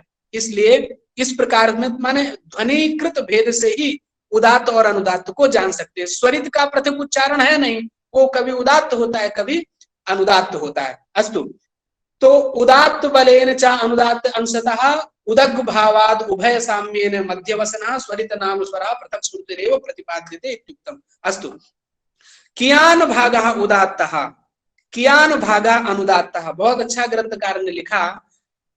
माने स्वरित जो होता है, उस स्वरित में कितना भाग उदात्त होता है, कितना भाग अनुदात्त होता है, ये प्रश्न आया है। तो लिखते हैं, तत्र यथा क्षीरोदके संप्रक्ते आमिश्री भूतत्वात् न ज्ञायते कियत् क्षीरम। वाह, कितना अच्छा दृष्टांत दिया है। कह रहे हैं कि उस स्वरित में कौन उदात्त है, कौन अनुदात्त है, ये हम नहीं जान सकते हैं। कैसे नहीं जान सकते हैं? तो उदाहरण देते हैं, दृष्टांत देते हैं। क्षीरोदके, क्षीर माने दूध, उदक माने पानी। तो क्षीर और उदक, दूध और पानी अगर हम मिला देंगे तो क्या हम उसको अलग कर सकते हैं? संप्रक्ते आमिश्री भूतत्वात्, आमिश्रीकरणम न मेलनमेव तत्र आंग निषेधार्था अत्र नास्ति। आमिश्री में आंग निषेध का बोधक नहीं है। आमिश्री भूतत्वात् न ज्ञायते, न ज्ञायते, कियत क्षीरम कियद उदकम, कितना क्षीर है कितना उदक है। वैसे ही जो स्वरित स्वर है उसमें भी हम नहीं जानते हैं कि कितना उदात्त है कितना अनुदात्त है। कस्मिन अवकाशे क्षीरम कस्मिन वा उदकम, किस हिस्से में, अवकाश का अर्थ है भाग, किस भाग में क्षीर है किस भाग में उदक है, वयम ज्ञातुम न प्रभवामः तथैव अस्मिन् स्वरिते अपि कियान भागः उदात्तः कियान भागः अनुदात्तः इति वयम ज्ञातुम न प्रभवामः, किंतु वस्तुतः तथा अत्र स्थिति नास्ति वयम ज्ञातुम प्रभवामः। हम लोग जान सकते हैं, जो दृष्टांत दिया है वो पूर्व पक्ष के रूप में है, वास्तव में तो जान सकते हैं। यहाँ पर जो दृष्टांत ग्रंथकार ने दिया है क्षीरोदक का, उसकी जगह में दृष्टांत देते माने तिल तंडुल, तिल तंडुल का यदि माने तिल और तंडुल मिलकर के लड्डू बनता है कि नहीं, तो तिल को हम और लड्डू को अलग कर सकते हैं, वहां पर भी मिश्री भाव है। तो यहाँ पर हम ऐसा इसलिए कहना चाहते हैं कि क्षीरोदकम, ये पूर्व पक्ष में है कि किसी ने ऐसा आक्षेप किया कि क्षीरोदक की तरह है, नहीं जान सकते, लेकिन वास्तव में वो तिल तंडुलवत है। तिल तंडुलवत एक ही भाव है, हम जान सकते हैं। कौन जनवाएगा? तो ग्रंथकार कहते हैं एवं इहा अपि आमिश्री भूतत्वाद न ज्ञायते कियद उदात्तम कियद अनुदात्तम इति। इसी प्रकार से हम यहाँ नहीं जान पाएंगे कौन कियान भाग उदात्त है और कियान अनुदात्त है। कस्मिन अवकाशे उदात्तम कस्मिन अनुदात्तम इति तत्र आचार्याः प्रतिजानीते। वाह, कहते आचार्याः प्रतिजानते, हाँ जानते बहुवचन, प्रतिजानते माने आचार्याः, आचार्य पदेन अत्र ऋषयाः, ऋषियों का यहाँ पर ग्रहण करना है। वयम आप्त पुरुषाणाम अत्र आचार्य पदेन ग्रहण। आचार्याः प्रतिजानते ते जानन्ति स्वरितस्य यो अर्धमात्रा पूर्वो भागा सा उदात्तः। बता दिया ग्रंथकार ने, स्वरित में पूर्व भाग की आधी मात्रा उदात्त होती है और आधी मात्रा अनुदात्त होती है। स्वरितस्य यह अर्धमात्रः पूर्वो भागः, माने स्वरित का पूर्व भाग आधी मात्रा वो उदात्त है, और उत्तरस्तु भागः अर्धमात्रः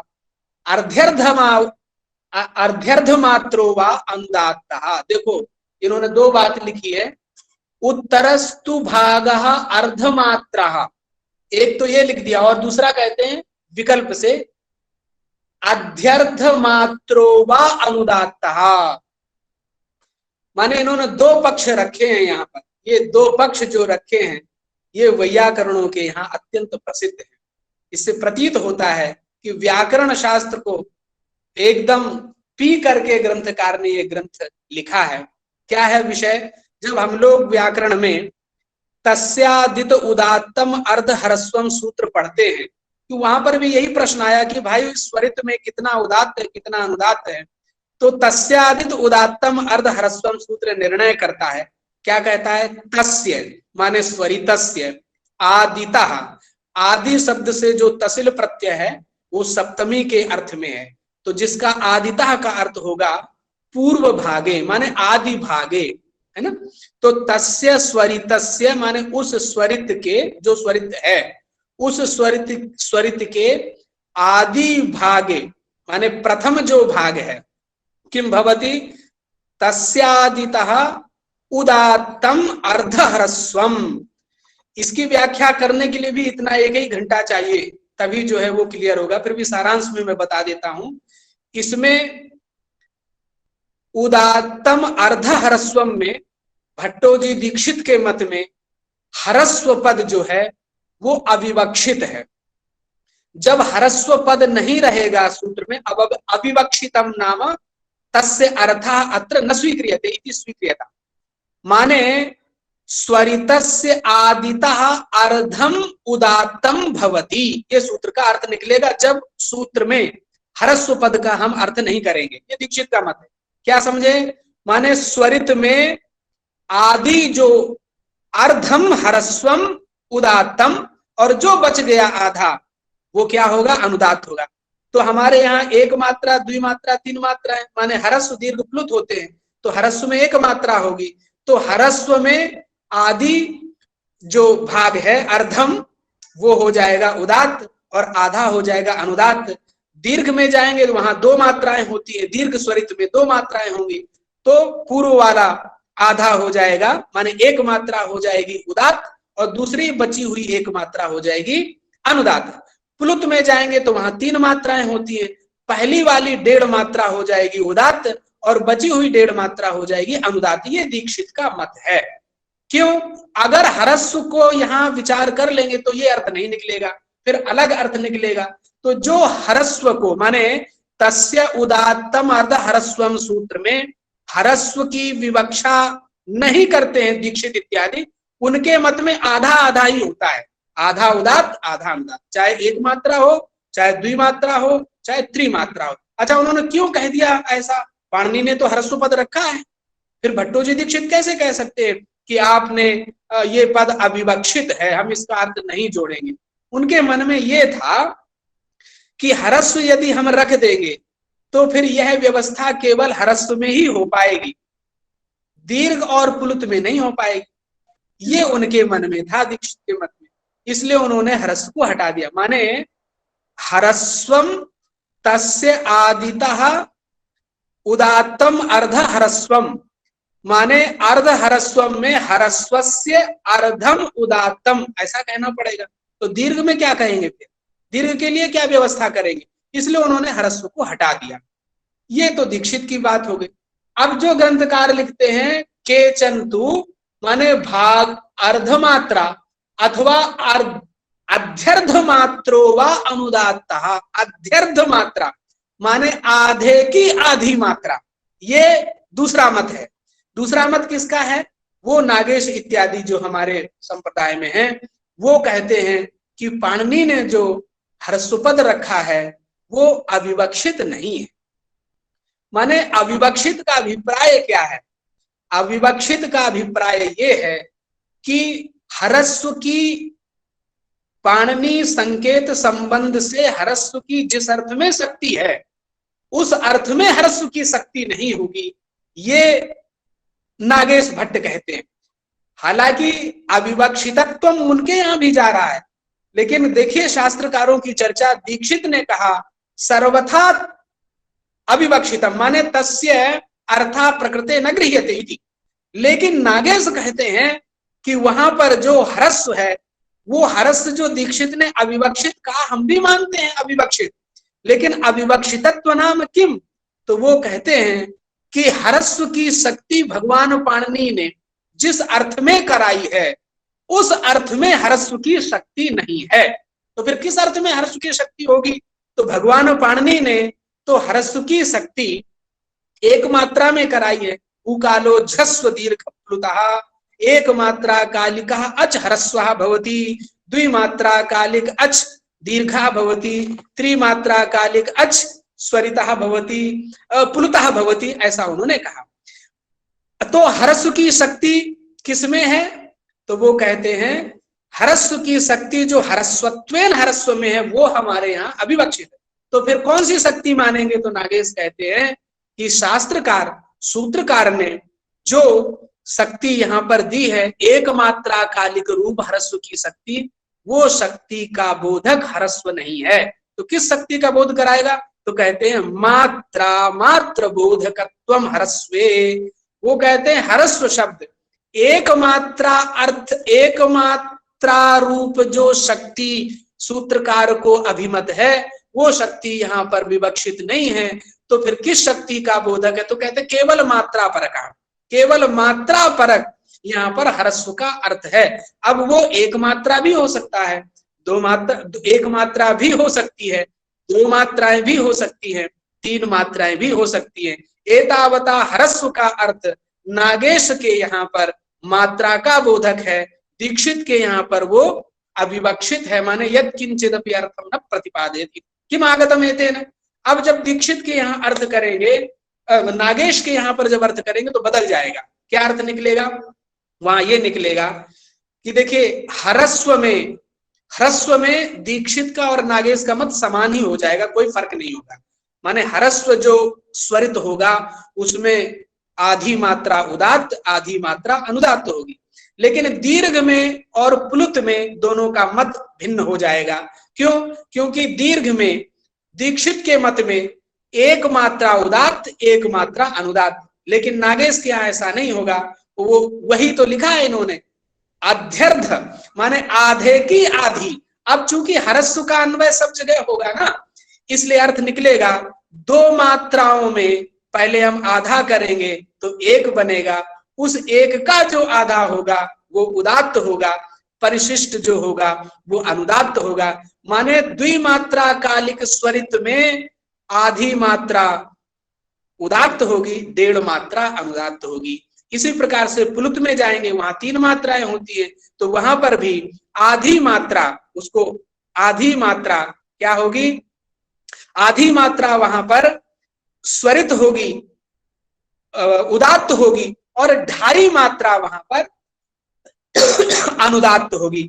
ये भेद है। इस प्रकार के भेद को मन में रख करके ग्रंथकार ने दोनों बातें लिख दी हैं। अब वैदिक लोग निर्णय करेंगे कि उनके यहाँ ऐसा है कि नहीं है।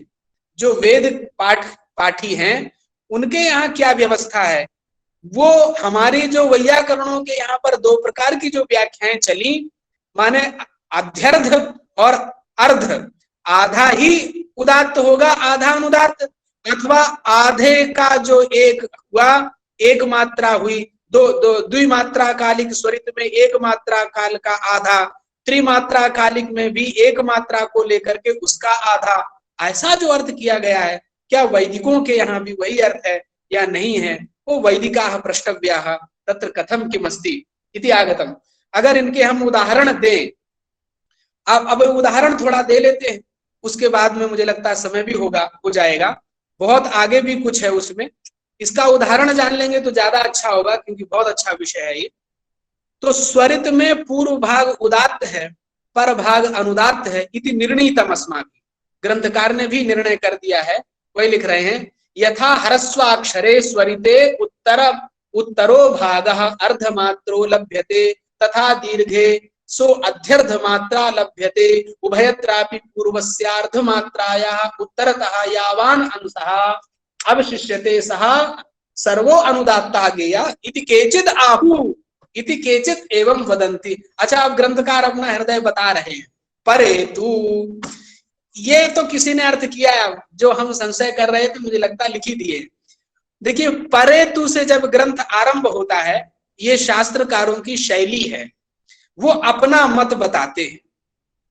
नागेश की भी यही शैली है, जब वो परेतु से अपना ग्रंथ आरंभ करते हैं तो वो अपना मत बताते हैं कि मैं यहाँ पर ये सोचता हूं। उसी प्रकार से यहाँ पर भी परेतु से जो ग्रंथकार आरंभ कर रहे हैं, उससे वो ह्रस्वस्य वा दीर्घस्य वा सर्वथापि स्वरितस्य पूर्वो अर्धा भागा उदात्तः। इसका मतलब है कि यहाँ पर परेतु से ग्रंथकार भट्टोजी दीक्षित के मत में चले गए हैं। माने भट्टोजी दीक्षित का यही मत है कि उनके मत में ह्रस्व ग्रहण जो है वो अतंत्र है, जिसके फलस्वरूप एक मात्रा कालिक स्वरित हो, अथवा द्विमात्रा कालिक स्वरित हो, अथवा त्रिमात्रा कालिक स्वरित हो, सभी स्वरितों में आधा हिस्सा उदात्त होगा, आधा हिस्सा अनुदात्त होगा। इसलिए नागेश को मत को नहीं माना, यही इनका अभिप्राय है। ह्रस्वस्य वा दीर्घस्य वा सर्वथा अपि स्वरितस्य, हमेशा स्वरितस्य पूर्वो अर्धः भागः उदात्तः, उत्तरस्तु अर्धभागः अनुदात्तः इत्याहु इति प्रतिपादयन्ति के माने भाष्य तत्वविदाः, ऋषि तत्वविदाः इत्यर्थः। इदं तु बोध्यं यद इदम उत्तर भागस्य अनुदात्तत्वम् आख्यातं तद उदात्त परत्वे, माने अब इदम अत्र किम ध्येयम अस्ति, निर्णय हो गया कि स्वरित में आधा पूर्व भाग जो है वो उदात्त, पर भाग अनुदात्त। किम ध्येयम, इदम यद इदम उत्तर भागस्य अनुदात्तत्वम् आख्यातम, माने स्वरित में उत्तर भाग को जो अनुदात्त के रूप से अन्वाख्यात किया गया है, तद उदात्त परत्वे स्वरित परत्वे वा संपद्यते, माने स्वरित में स्वरित के बाद में उदात्त हो अथवा स्वरित हो, माने कोई स्वरित धर्म युक्त स्वर है, उस स्वर के बाद में स्वरित होना चाहिए अथवा उदात्त होना चाहिए, तभी उस स्वरित में उत्तर भाग में विद्यमान अनुदात्त का श्रवण होगा। समीचीनम। स्वरित परत्वे वा संपद्यते तदानीमेव अनुदात्तत्वं संपद्यते नान्यथा। यदि तु अस्मात् स्वरितात् परम अक्षरम उदात्तम स्वरितम वा न भवति, यदि इस स्वरित के बाद में उदात्त भी नहीं है, अनुदात्त भी नहीं है, तो कौन होगा? उदात्त भी नहीं है, स्वरित भी नहीं है, माने अनुदात्त होगा। तब वो अनुदात्त सुनाई नहीं पड़ेगा, तब तो स्वरित में पूर्व भाग में विद्यमान जो उदात्त है उसी उदात्त का श्रवण होगा। इत्याहु इदंतु बोध्यम।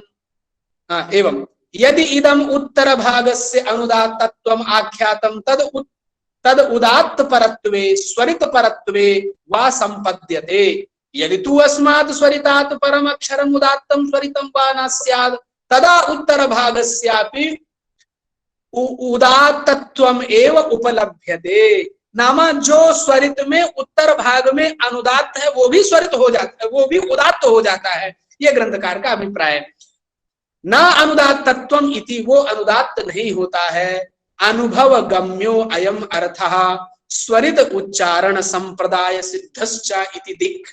यह जो हमने विषय प्रतिपादन किया है ये अनुभव गम्य है, अनुभव के द्वारा जाना गया। अनुभवापि प्रमाणमस्ति।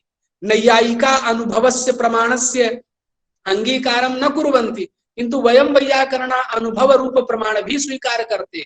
4 ही प्रमाण वो मानते हैं नैयायिक, हम वैयाकरण अनुभव भी मानते हैं, क्योंकि अनुभव प्रमाण नहीं मानेंगे तो बहुत कुछ गड़बड़ा जाएगा।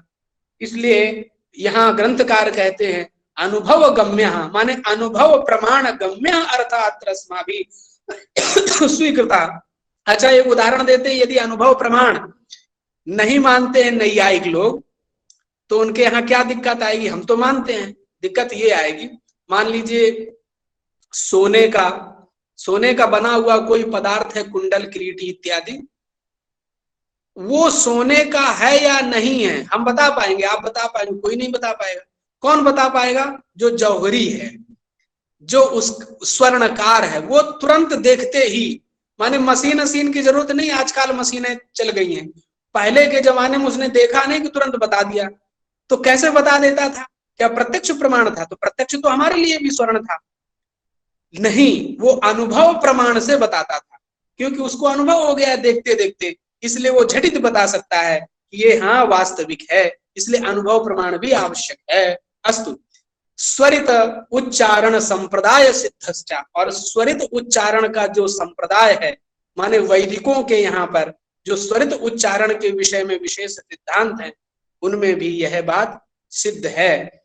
इतना ही रखते हैं। इसके उदाहरण भी दे सकते थे कि स्वरित परकत्वे कौन सा उदाहरण जो है जहां पर उदात्त का श्रवण होगा, कहां पर अनुदात्त का श्रवण होगा।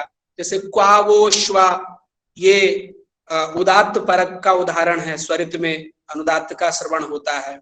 रथानाम येरा इत्यादि स्थलों में भी येरा में जो एकार स्वरित है वो अनुदात्त परक सुनाई देता है। अग्निमीले इत्यादि मंत्र में जो ईले में ईकार स्वरित है, उस स्वरित में विद्यमान जो अनुदात्त है वो अनुदात्त उदात्त के रूप में सुनाई पड़ता है, क्योंकि ईले में लकारोत्तरवर्ती जो एकार है वो प्रचय है, वो अनुदात्त है। क्योंकि उसके पहले प्रचय की चर्चा आई थी, तो हमने कहा था, ऋग प्रातिशाख्य का उदाहरण दिया था कि स्वरितात परेशान अनुदात्ता नाम प्रचयो भवति। तो ईले में ईकार स्वरित है, उससे पर में लकारोत्तरवर्ती एकार अनुदात्त है, वही प्रचय है। इत्युक्त्वा विरमामि। सर्वेभ्यो प्रणामः। मुझे इस प्रकार का बोलने का अवसर दिया, इससे मैं अपने आप को धन्य मानता हूँ, क्योंकि ये स्वर प्रकरण से संबंधित हमने बहुत पहले छोड़ दिया था, माने स्वाध्याय में नहीं था। आपके इस कारण से मैंने कुछ ग्रंथ देखे जिससे मेरा भी इसमें पुनः स्मरण हुआ। इसलिए मैं आप सभी को धन्यवाद देता हूं कि मुझे ऐसा अवसर दिया। मैं कृतज्ञ हूं। बहुत बहुत धन्यवाद। सर्वेभ्यः नमो नमः। प्रणामः। बहुत बहुत धन्यवाद आदरणीय यदुवीर शास्त्री जी। आपने अत्यंत वैदुष्यपूर्ण अपने व्याख्यान के माध्यम से आज का जो विषय था वह स्पष्ट कर दिया। और यद्यपि जो निर्धारित समय है, क्योंकि यह विषय ऐसा था, स्वर प्रकरण, हम जो खास करके जो शोधार्थीगण जुड़े हैं, कई इसमें नियम उनको पता लगे, आज कुछ नवीन सूचनाएं मिली, कुछ शोध के नए आयाम उनके सामने उपस्थित हुए। तो अनंतर विधि के अंतर्गत आपने उदात्त अनुदात्त स्वरित, इनके अनंतर विधि में जो 3 नियम बताए गए उनमें अनेक उदाहरण थे। आपने अत्यंत वैदुष्यपूर्ण उनका विवेचन प्रस्तुत किया, इसके लिए हम आपके प्रति अत्यंत आभारी हैं। मैं श्री शंकर शिक्षा यतन की ओर से आपके प्रति बारंबार आभार प्रकट करता हूँ। बहुत बहुत धन्यवाद। अब हमारे बीच उपस्थित है आदरणीय प्रोफेसर संतोष कुमार शुक्ल सर। तो मैं सर से निवेदन करता हूँ। याम मेधाम देवगणाः पितरश्च उपासते तया मध्य मेधया अग्नि मेधाविनम कुरु। परमादरणीय शंकर शिक्षा यतन की प्रबंधन न्यासी आदरणीय श्रीमती रेणुका मिश्रा जी, आज की सभा के अध्यक्ष प्रोफेसर प्रमोद कुमार शर्मा जी, यदुवीर शास्त्री जी आज के मुख्य वक्ता, बहुत ही वैदुष्यपूर्ण व्याख्यान आज शास्त्री जी ने दिया है। बहुत ही परिश्रम पूर्वक और प्रमाण सहित सभी विषयों का विस्तार से प्रतिपादन किया है। और इस प्रतिपादन से यह निश्चित हो रहा है कि यह कार्यशाला पुनः करनी पड़ेगी, क्योंकि यह बहुत ही कठिन विषय है। और इस बार हम लोगों से थोड़ी गलती भी हो गई, क्योंकि विषय का जो क्रम है यह उलट पुलट हो गया है। क्योंकि अब जो प्रथम दिन का व्याख्यान था उसका आधा हिस्सा और आज का व्याख्यान आधा हिस्सा, तो इसीलिए इसको एक हिस्से में जब आप सुनते एक साथ तो ज्यादा सुस्पष्ट होता। तो हम पुनः इस कार्यशाला को करेंगे, जिसमें शुरू से लेके अंत तक ग्रंथ का पाठ कराएंगे, कि एक एक लाइन का पाठ होगा और हम सभी लोग उससे अवगत होंगे। क्योंकि स्वरों का जो विधान है यह बहुत ही महत्वपूर्ण है। क्योंकि जब हम वेद का अध्ययन करते हैं तो वेद के अध्ययन के का जो की पद्धति है वही है कि गुरुमुखोच्चारणानुच्चारण पूर्वकम। तो जब हम गुरुमुखोच्चारणानुच्चारण पूर्वक करते हैं तो सस्वर पाठ होता है। पाठ जैसे परंपरा से आ रहा है उसी परंपरा से पाठ सस्वर स्वर सहित, क्योंकि आजकल के ग्रंथों में स्वर तो है नहीं, बहुत सारे वैदिक ग्रंथों के भी स्वर धीरे धीरे, क्योंकि उपनिषदों में भी स्वर था, ब्राह्मण ग्रंथों में भी था, ब्राह्मण ग्रंथों के सस्वर पाठ करने वाले लोग थे, लेकिन अब वो धीरे धीरे परंपरा केवल संहिताओं का रह गया। एक बार हमें पाठ आ गया, अब हम जब दूसरे क्रम में जाते हैं उसमें पद पाठ एक पद्धति है, और जब पद पाठ करते हैं तब इन नियमों की जरूरत पड़ती है कि किस प्रकार से संहिता पाठ से जब हम पद पाठ करेंगे और पद पाठ से संहिता पाठ में ले जाएंगे तो कहां कहां किस प्रकार स्वरों में परिवर्तन हो जाएगा। यही आज के का विषय था, जिसको शास्त्री जी ने बड़े ही सूक्ष्मता के साथ विशिष्टता के साथ प्रतिपादित किया, जिसको आप अभी अनंतर विधि किसे कहते हैं तो बताया, स्वरयो योगात एकी भाव अनंतर विधि। एक ही भाव को दो स्वरों के योग को एक भाव में कर देना, एक रूप में कर देना, यही अनंतर विधि है। उनके 3 नियम बताए और 3 नियमों की 9 अवस्थाएं दिखाई, जिसको शास्त्री जी ने एक एक उदाहरण लेकर के दिखाया। जैसे पहला नियम, पहला स्थान था कि उदात्त पूर्व में हो, और बाद में उदात्त भी हो सकता है, स्वरित भी हो सकता है, अनुदात्त भी हो सकता है, और होगा क्या, उदात्त होगा।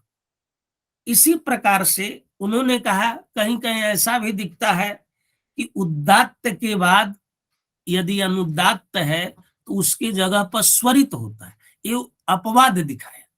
इस प्रकार तीसरा स्थान दिखाया कि स्वरित पूर्व में और बाद में उदात्त हो तो क्या होगा, उदात्त होगा। चौथा स्थल दिखाया कि स्वरित पूर्व में हो और पश्चात में स्वरित हो या अनुदात्त हो तो भी स्वरित होगा। पांचवा स्थल दिखाया कि उदात्त हो, अनुदात्त हो और बाद में उदात्त हो तो उदात्त ही होगा। फिर इसी प्रकार से उदात्त हो और बाद में स्वरित हो तो स्वरित ही होगा। फिर दिखाया उदात्त हो, अनुदात्त हो और बाद में अनुदात्त हो तो अनुदात्त ही होगा।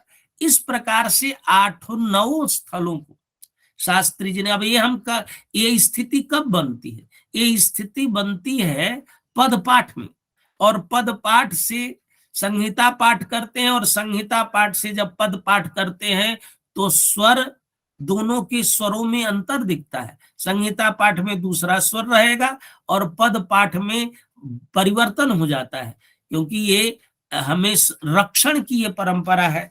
इसी प्रकार से इन्होंने बड़े विस्तार से इन विषयों को बताया। इनको समय और चाहिए था लेकिन समय कम था हमारे पास, और इसी को कहे नवस्थाने अमुस्मिन एकी भावे स्वरादेश समाख्यातः। ओझा जी लिखते हैं, एक नारद शिक्षा में एक पद्य आया है, नारद शिक्षा का है कि उदात्तश्चानुदात्तश्च स्वरित प्रचिते तथा निघातश्चेति विज्ञेयः स्वर भेदस्तु पंचमः। यहाँ प्रचय की बात आ रही थी, तो ये 5 प्रकार के स्वरों का, कहीं 7 प्रकार के स्वरों का यहीं पर आया है। तो प्रचय है क्या, विस्तार से अभी शास्त्री जी ने इसको बताया। प्रचय को ही एक श्रुति भी कहते हैं। और प्रचय क्या है, तो कहा उभय करण रहित प्रचय, उभय करण रहित प्रचय और उभय करण सहित स्वरित।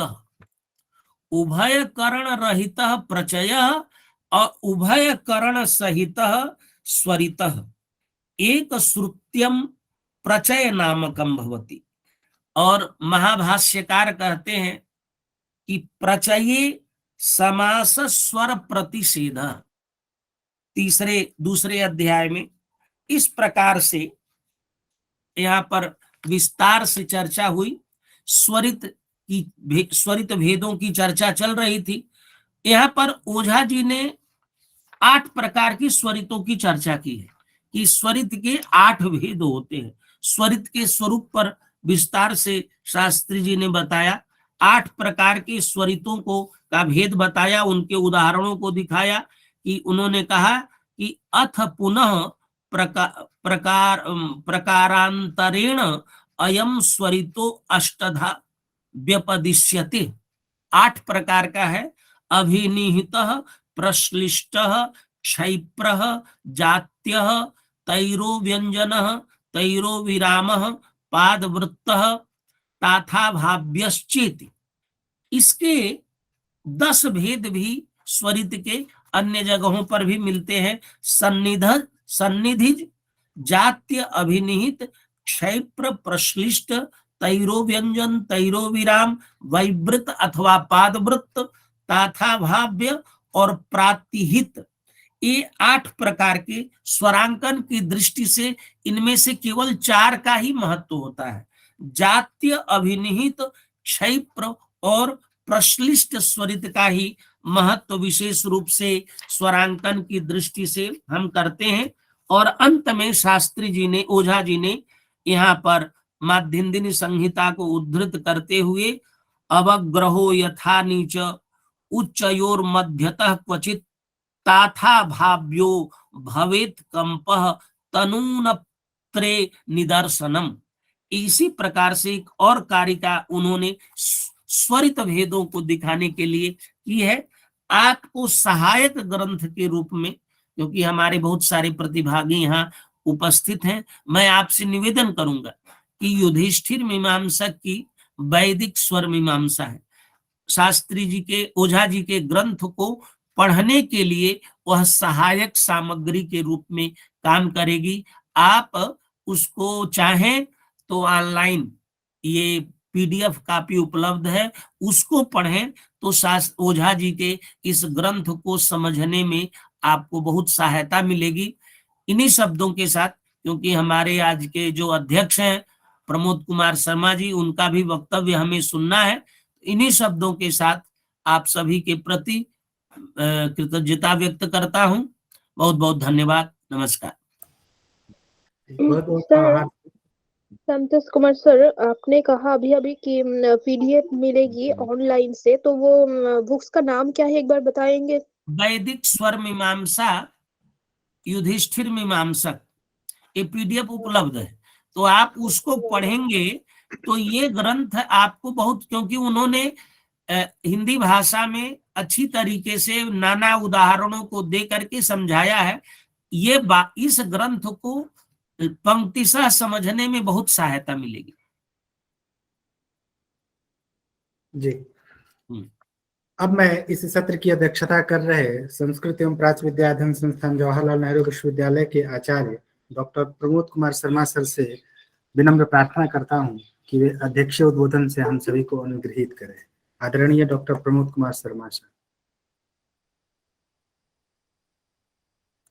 हाँ, भवानी शंकरो वंदे श्रद्धा विश्वास रूपिणो याभ्याम विना न पश्यन्ति सिद्धा स्वान्तस्थमीश्वरम मम ध्वनि मन्ये आगच्छत्येव अतः अहम अत्र किंचित विवक्षुरस्मि।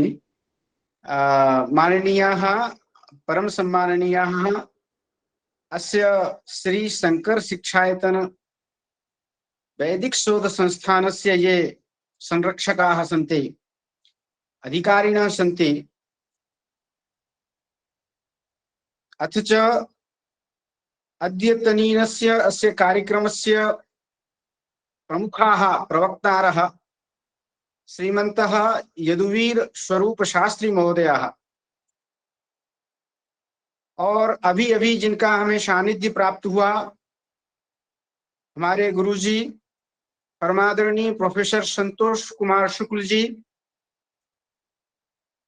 और संचालन करने वाले डॉक्टर मणिशंकर द्विवेदी जी एवं डॉक्टर लक्ष्मीकांत बिमल जी, तथा इस आभासी पटल पर ऑनलाइन माध्यम से तत्त स्थानों से जुड़े हुए हमारे सभी जो विद्वान गण हैं और छात्रगण हैं, मैं आप सभी को प्रणाम करते हुए इस अध्यक्षीय उद्बोधन से थोड़ा सा निवेदन करना चाहूंगा। आज मैं यह शास्त्री जी का व्याख्यान सुन रहा था, उन्होंने बहुत ही अच्छी प्रामाणिक तरीके से विषय का विश्लेषण किया, और जो अनंतर विधि विचार विषय को लेकर के उन्होंने प्रारंभ किया, वो बहुत ही आनंददायक था। जब वो बोल रहे थे तो मैं बिल्कुल छात्र की तरह एकदम उनकी एक एक वाक्य को, एक एक बात पंक्ति को सुन रहा था, और बहुत ही अच्छा शास्त्रीय विवेचन कर रहे थे वो। मैं उनके व्याख्यान से बहुत प्रभावित हुआ हूं, इसलिए वो बहुत ही साधुवाद के पात्र हैं।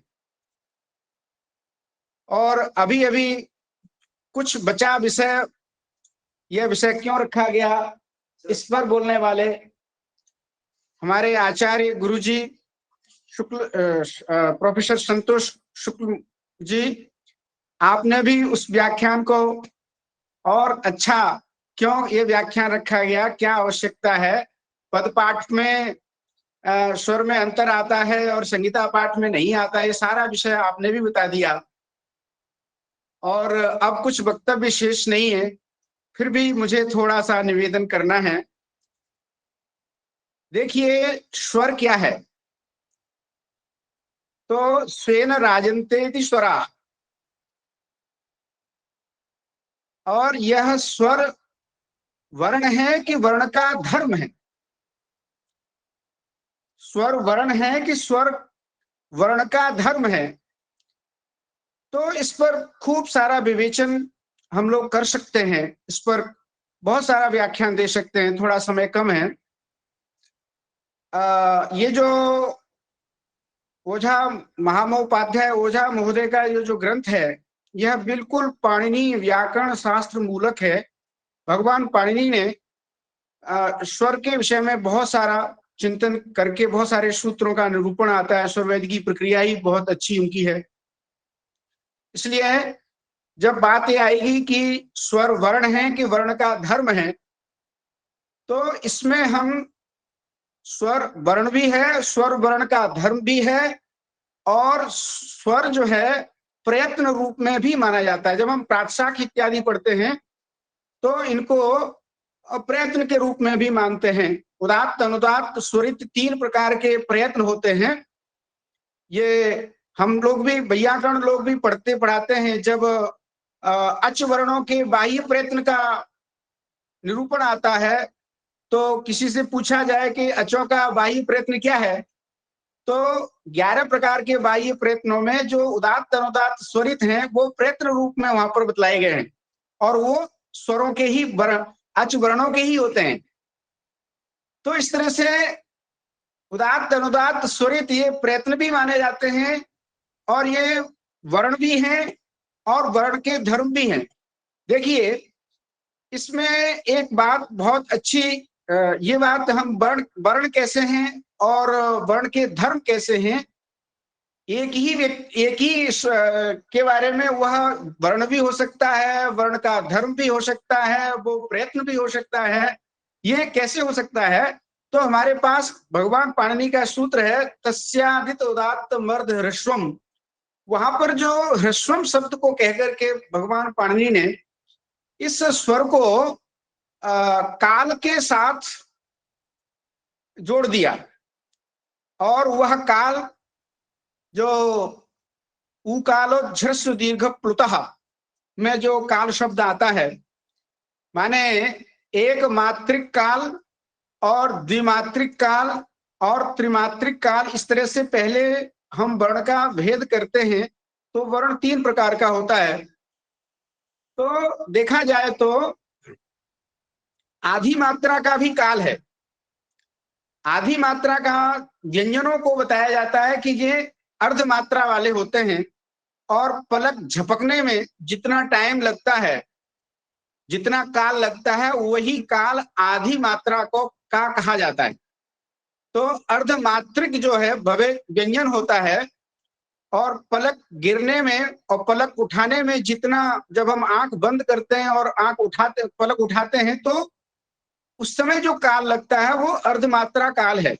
अब आप देखिए, यही एक मात्रिक काल, इसी को हम आधा और आधा जोड़ दिया जाए तो वो एक मात्रिक हो जाता है, और एक जोड़ दिया जाए तो वही द्विमात्रिक हो जाता है, और वही फिर 3 रूप में ले लिया जाएगा तो त्रिमात्रिक पुलुत हो जाता है। तो इस तरह से हम वर्ण के उच्चारण में, वर्ण का जब हम उच्चारण करते हैं तो वह अपने आप स्वेन राजन्ते स्वराः। तो इस तरह से वह स्वर वर्ण का एक स्वरूप हमारे सामने आता है। और ये जो विषय था आज का, अनंतर विधि विचार, इसमें जो अनंतर शब्द था उसकी जो व्याख्या की गई, उसका अर्थ जो अव्यभितत्व माने व्यवधान राहित्य, जिसको संधि के रूप में बतलाया गया, ये बात सही है। व्यवधान राहित्य अर्थ जो है हम निकालते ही हैं, उसको हम संयोग भी कह सकते हैं। संज्ञा करने वाला जो सूत्र है हलोनंतरा संयोगः, उसमें अनंतर शब्द आया है। वहां अनंतर का अर्थ किया है व्यवधान रहित जो हल होते हैं, वही संयोग होते, उन्हीं की संयोग संज्ञा होती है। तो वहां व्यवधान राहित के रूप जो अर्थ है, और जो कहा कि यह संधि रूप है, संधि में वास्तव में एक सूत्र है भगवान पाणिनि का, एकः पूर्वपरयो, दो वर्णों में भी संधि होती है और दो स्वरों में भी संधि होती है, जिसका बहुत सारा व्याख्यान हमने सुना। दो वर्णों में संधि होती है तो वो अच वर्णों में संधि, तो और ये दोनों वर्ण मिलकर के ए रूप वर्ण में बनते हैं, तो वर्ण में संधि देखी जा रही है, स्वर वर्ण होता है। यह बात का यह इस बात का प्रमाण है कि स्वर वर्ण भी होता है और स्वर वर्ण का धर्म होता है।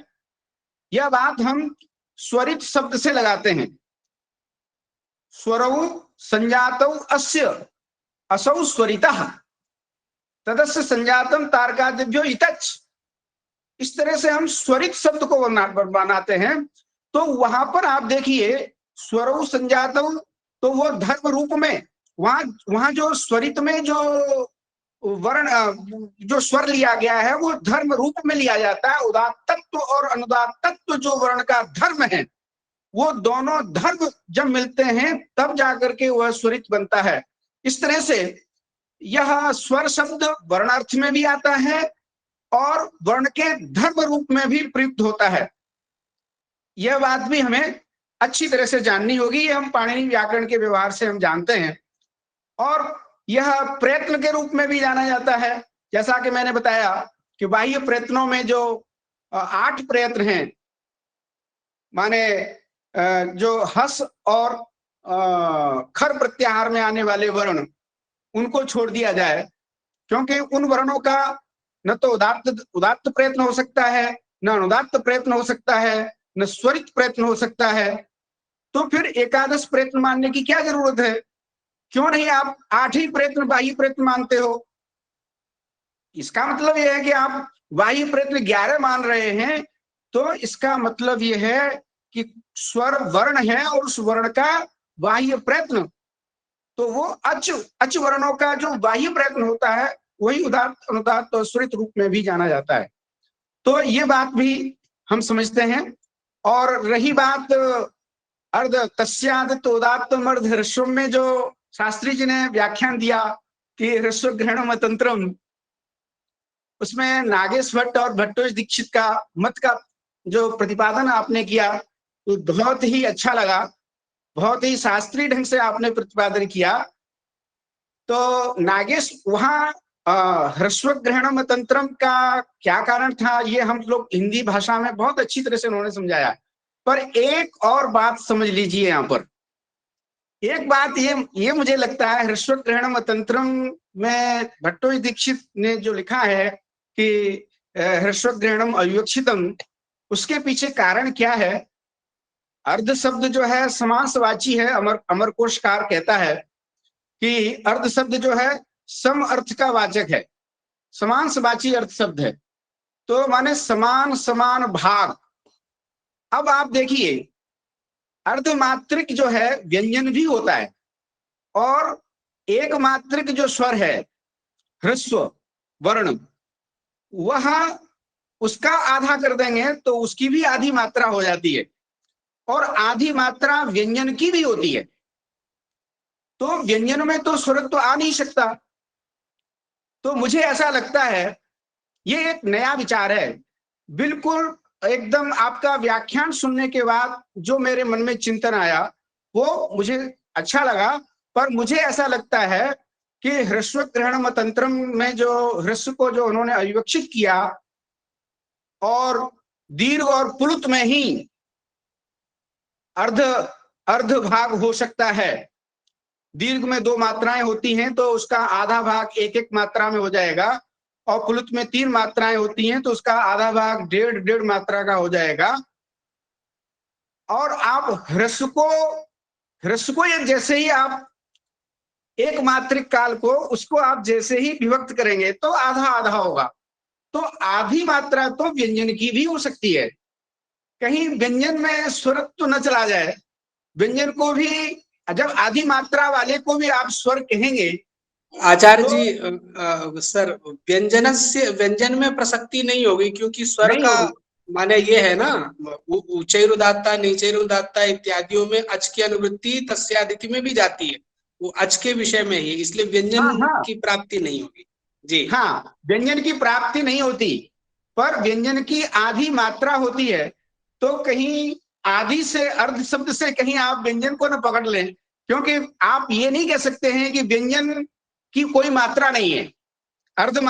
अर्ध शब्द से वहां कहीं कोई व्यंजन न पकड़ ले। शायद हो सकता है भट्टोजी दीक्षित ने इस प्रकार से उसको हर्षोग्रहण मतंत्रम कहा हो, क्योंकि न आचार्य, अर्थम अर्धरस्वम। आचार्य वो स्वरित के विषय में चर्चा चल रही है, तो स्वरित कभी भी व्यंजन नहीं होगा, स्वरित में वो ठीक विचार है, किया जा रहा है ना। ठीक है। देखिए सुनिए, एक बात मैं आपको हम भी आपसे कंफर्म हो रहे हैं, आप भी हमारे विचार को सुन रहे हैं।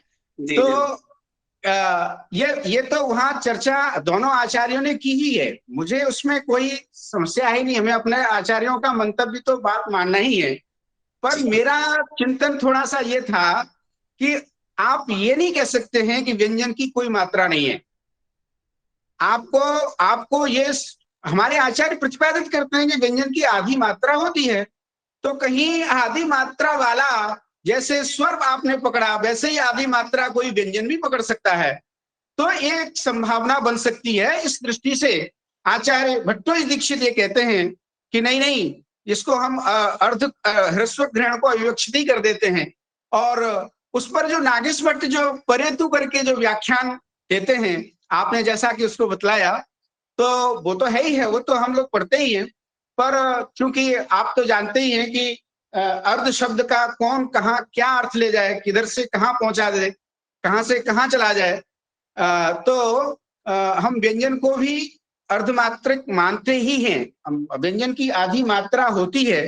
तो यदि एक मात्रिक स्वर का आधा मात्रिक लिया जाएगा, जैसे कि आधी आधी मात्रा, उसमें पूर्व भाग उदात्त होगा, पर भाग अनुदात्त होगा ह्रस्व स्वरित में, और दीर्घ स्वरित में भट्टोजी दीक्षित के मत में तो केवल दीर्घ और पुलुत में ही रहेगा।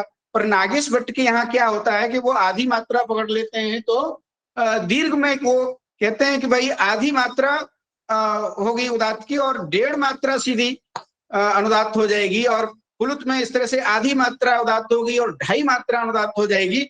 तो वो उनका अपना चिंतन है। सद्य मेरे मन में ऐसा वो विचार आया था। हालांकि अच प्रत्याहार और अच स्वरत्व जो है व्यंजन में आता ही नहीं है।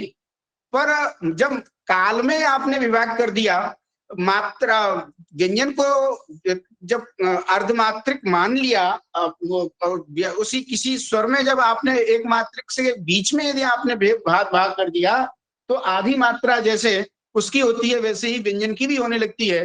तो कहीं उधर न चला जाए, ऐसा हो सकता है उनका मत हो सकता है कि मैं विचार सही नहीं कर पा रहा हूं।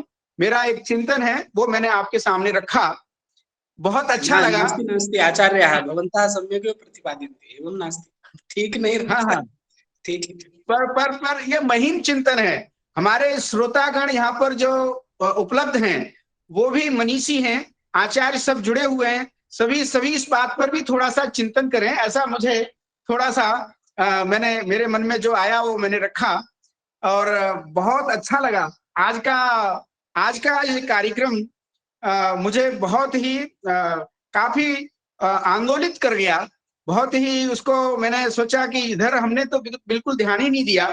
हम इधर स्वरों की तरफ इसलिए ध्यान नहीं देते हैं कि अब वो वैदिक शब्दों का और वैदिक शास्त्रों का अध्ययन हम लोग नहीं कर पाते हैं, और केवल लौकिक संस्कृत के शब्दों में ही जुड़े रह जाते हैं। तो इसलिए उसी में ही हम उलझे रह जाते हैं, और उसका व्यवहार होता है। दरअसल क्या है कि जो व्यवहार में आएगा उसी का ही अध्ययन होगा। अब वैदिक शब्दों का, वैदिक प्राचाख्यों का, पदपाठ का, संहिता पाठ का, उसमें भी जटापाठ और घनपाठ इत्यादियों का, अब वो लौकिक व्यवहार प्रचलित नहीं है। इसका मतलब ये नहीं है कि वो है नहीं है, पर बहुत ही गिने चुने स्थानों पर उसका प्रयोग होता है, और उसकी परीक्षाएं होती, उसकी आजकल परीक्षाएं हों, यदि परीक्षा में इसको विषय बना दिया जाए, यूजीसी नेट का जो सिलेबस बनता है उसमें भी इस चीजों को रखा जाए। हालांकि वेद वाले ग्रुप वाले जो बच्चे होते हैं वो पढ़ते हैं, इन चीजों को रखते हैं, पर इसमें समग्र रूप से इसको रखा जाए तो इसको भी हम व्यवहार में ला सकते हैं और यह पढ़ाई का विषय बन जाएगा, केवल अनुसंधान का विषय नहीं, अभी तो दैनिक हमारी कोर्स में आ जाएगा, जो हम सब लोग उससे जुड़ सकें। तो बहुत अच्छा लगा आज का कार्यक्रम सुनकर के। यह सब मैं बहुत बहुत धन्यवाद दूंगा श्री शंकर सिंचायतन के अधिकारियों को, और मैं आभारी हूं हमारे गुरुजी प्रोफेसर संतोष कुमार शुक्ल जी, जिन्होंने मुझे यह अवसर दिया और यह सौभाग्य मुझे प्राप्त हुआ। अब मैं अपनी वाणी को यहीं विराम देता हूं। आप सभी का बहुत बहुत आभार, बहुत बहुत धन्यवाद। नमो नमः। बहुत बहुत आभार सर आपका, आपने हमारे निमंत्रण को स्वीकार कर आज के इस महनीय सत्र की अध्यक्षता की, इसके लिए हम आभारी हैं। और मैं समस्त श्रोतृवृंद की ओर से आपके प्रति आभार प्रकट करते हुए श्री शंकर शिक्षायतन वैदिक शोध संस्थान की ओर से भी आभार प्रकट करता हूँ। बहुत बहुत धन्यवाद। अब मैं अपने संस्थान के शोध अधिकारी डॉक्टर लक्ष्मीकांत विमल जी से प्रार्थना करता हूँ कि वे सबके धन्यवाद ज्ञापन प्रस्तुत करें। आप सभी को मेरा नमन। वर्ण समीक्षा कार्यशाला का तृतीय दिवस है। आज का व्याख्यान अत्यंत ही प्रभावपूर्ण रहा। आज के वक्ता यशस्वी विद्वान आदरणीय योधवीर स्वरूप शास्त्री जी के प्रति मैं आभार प्रकट करता हूँ।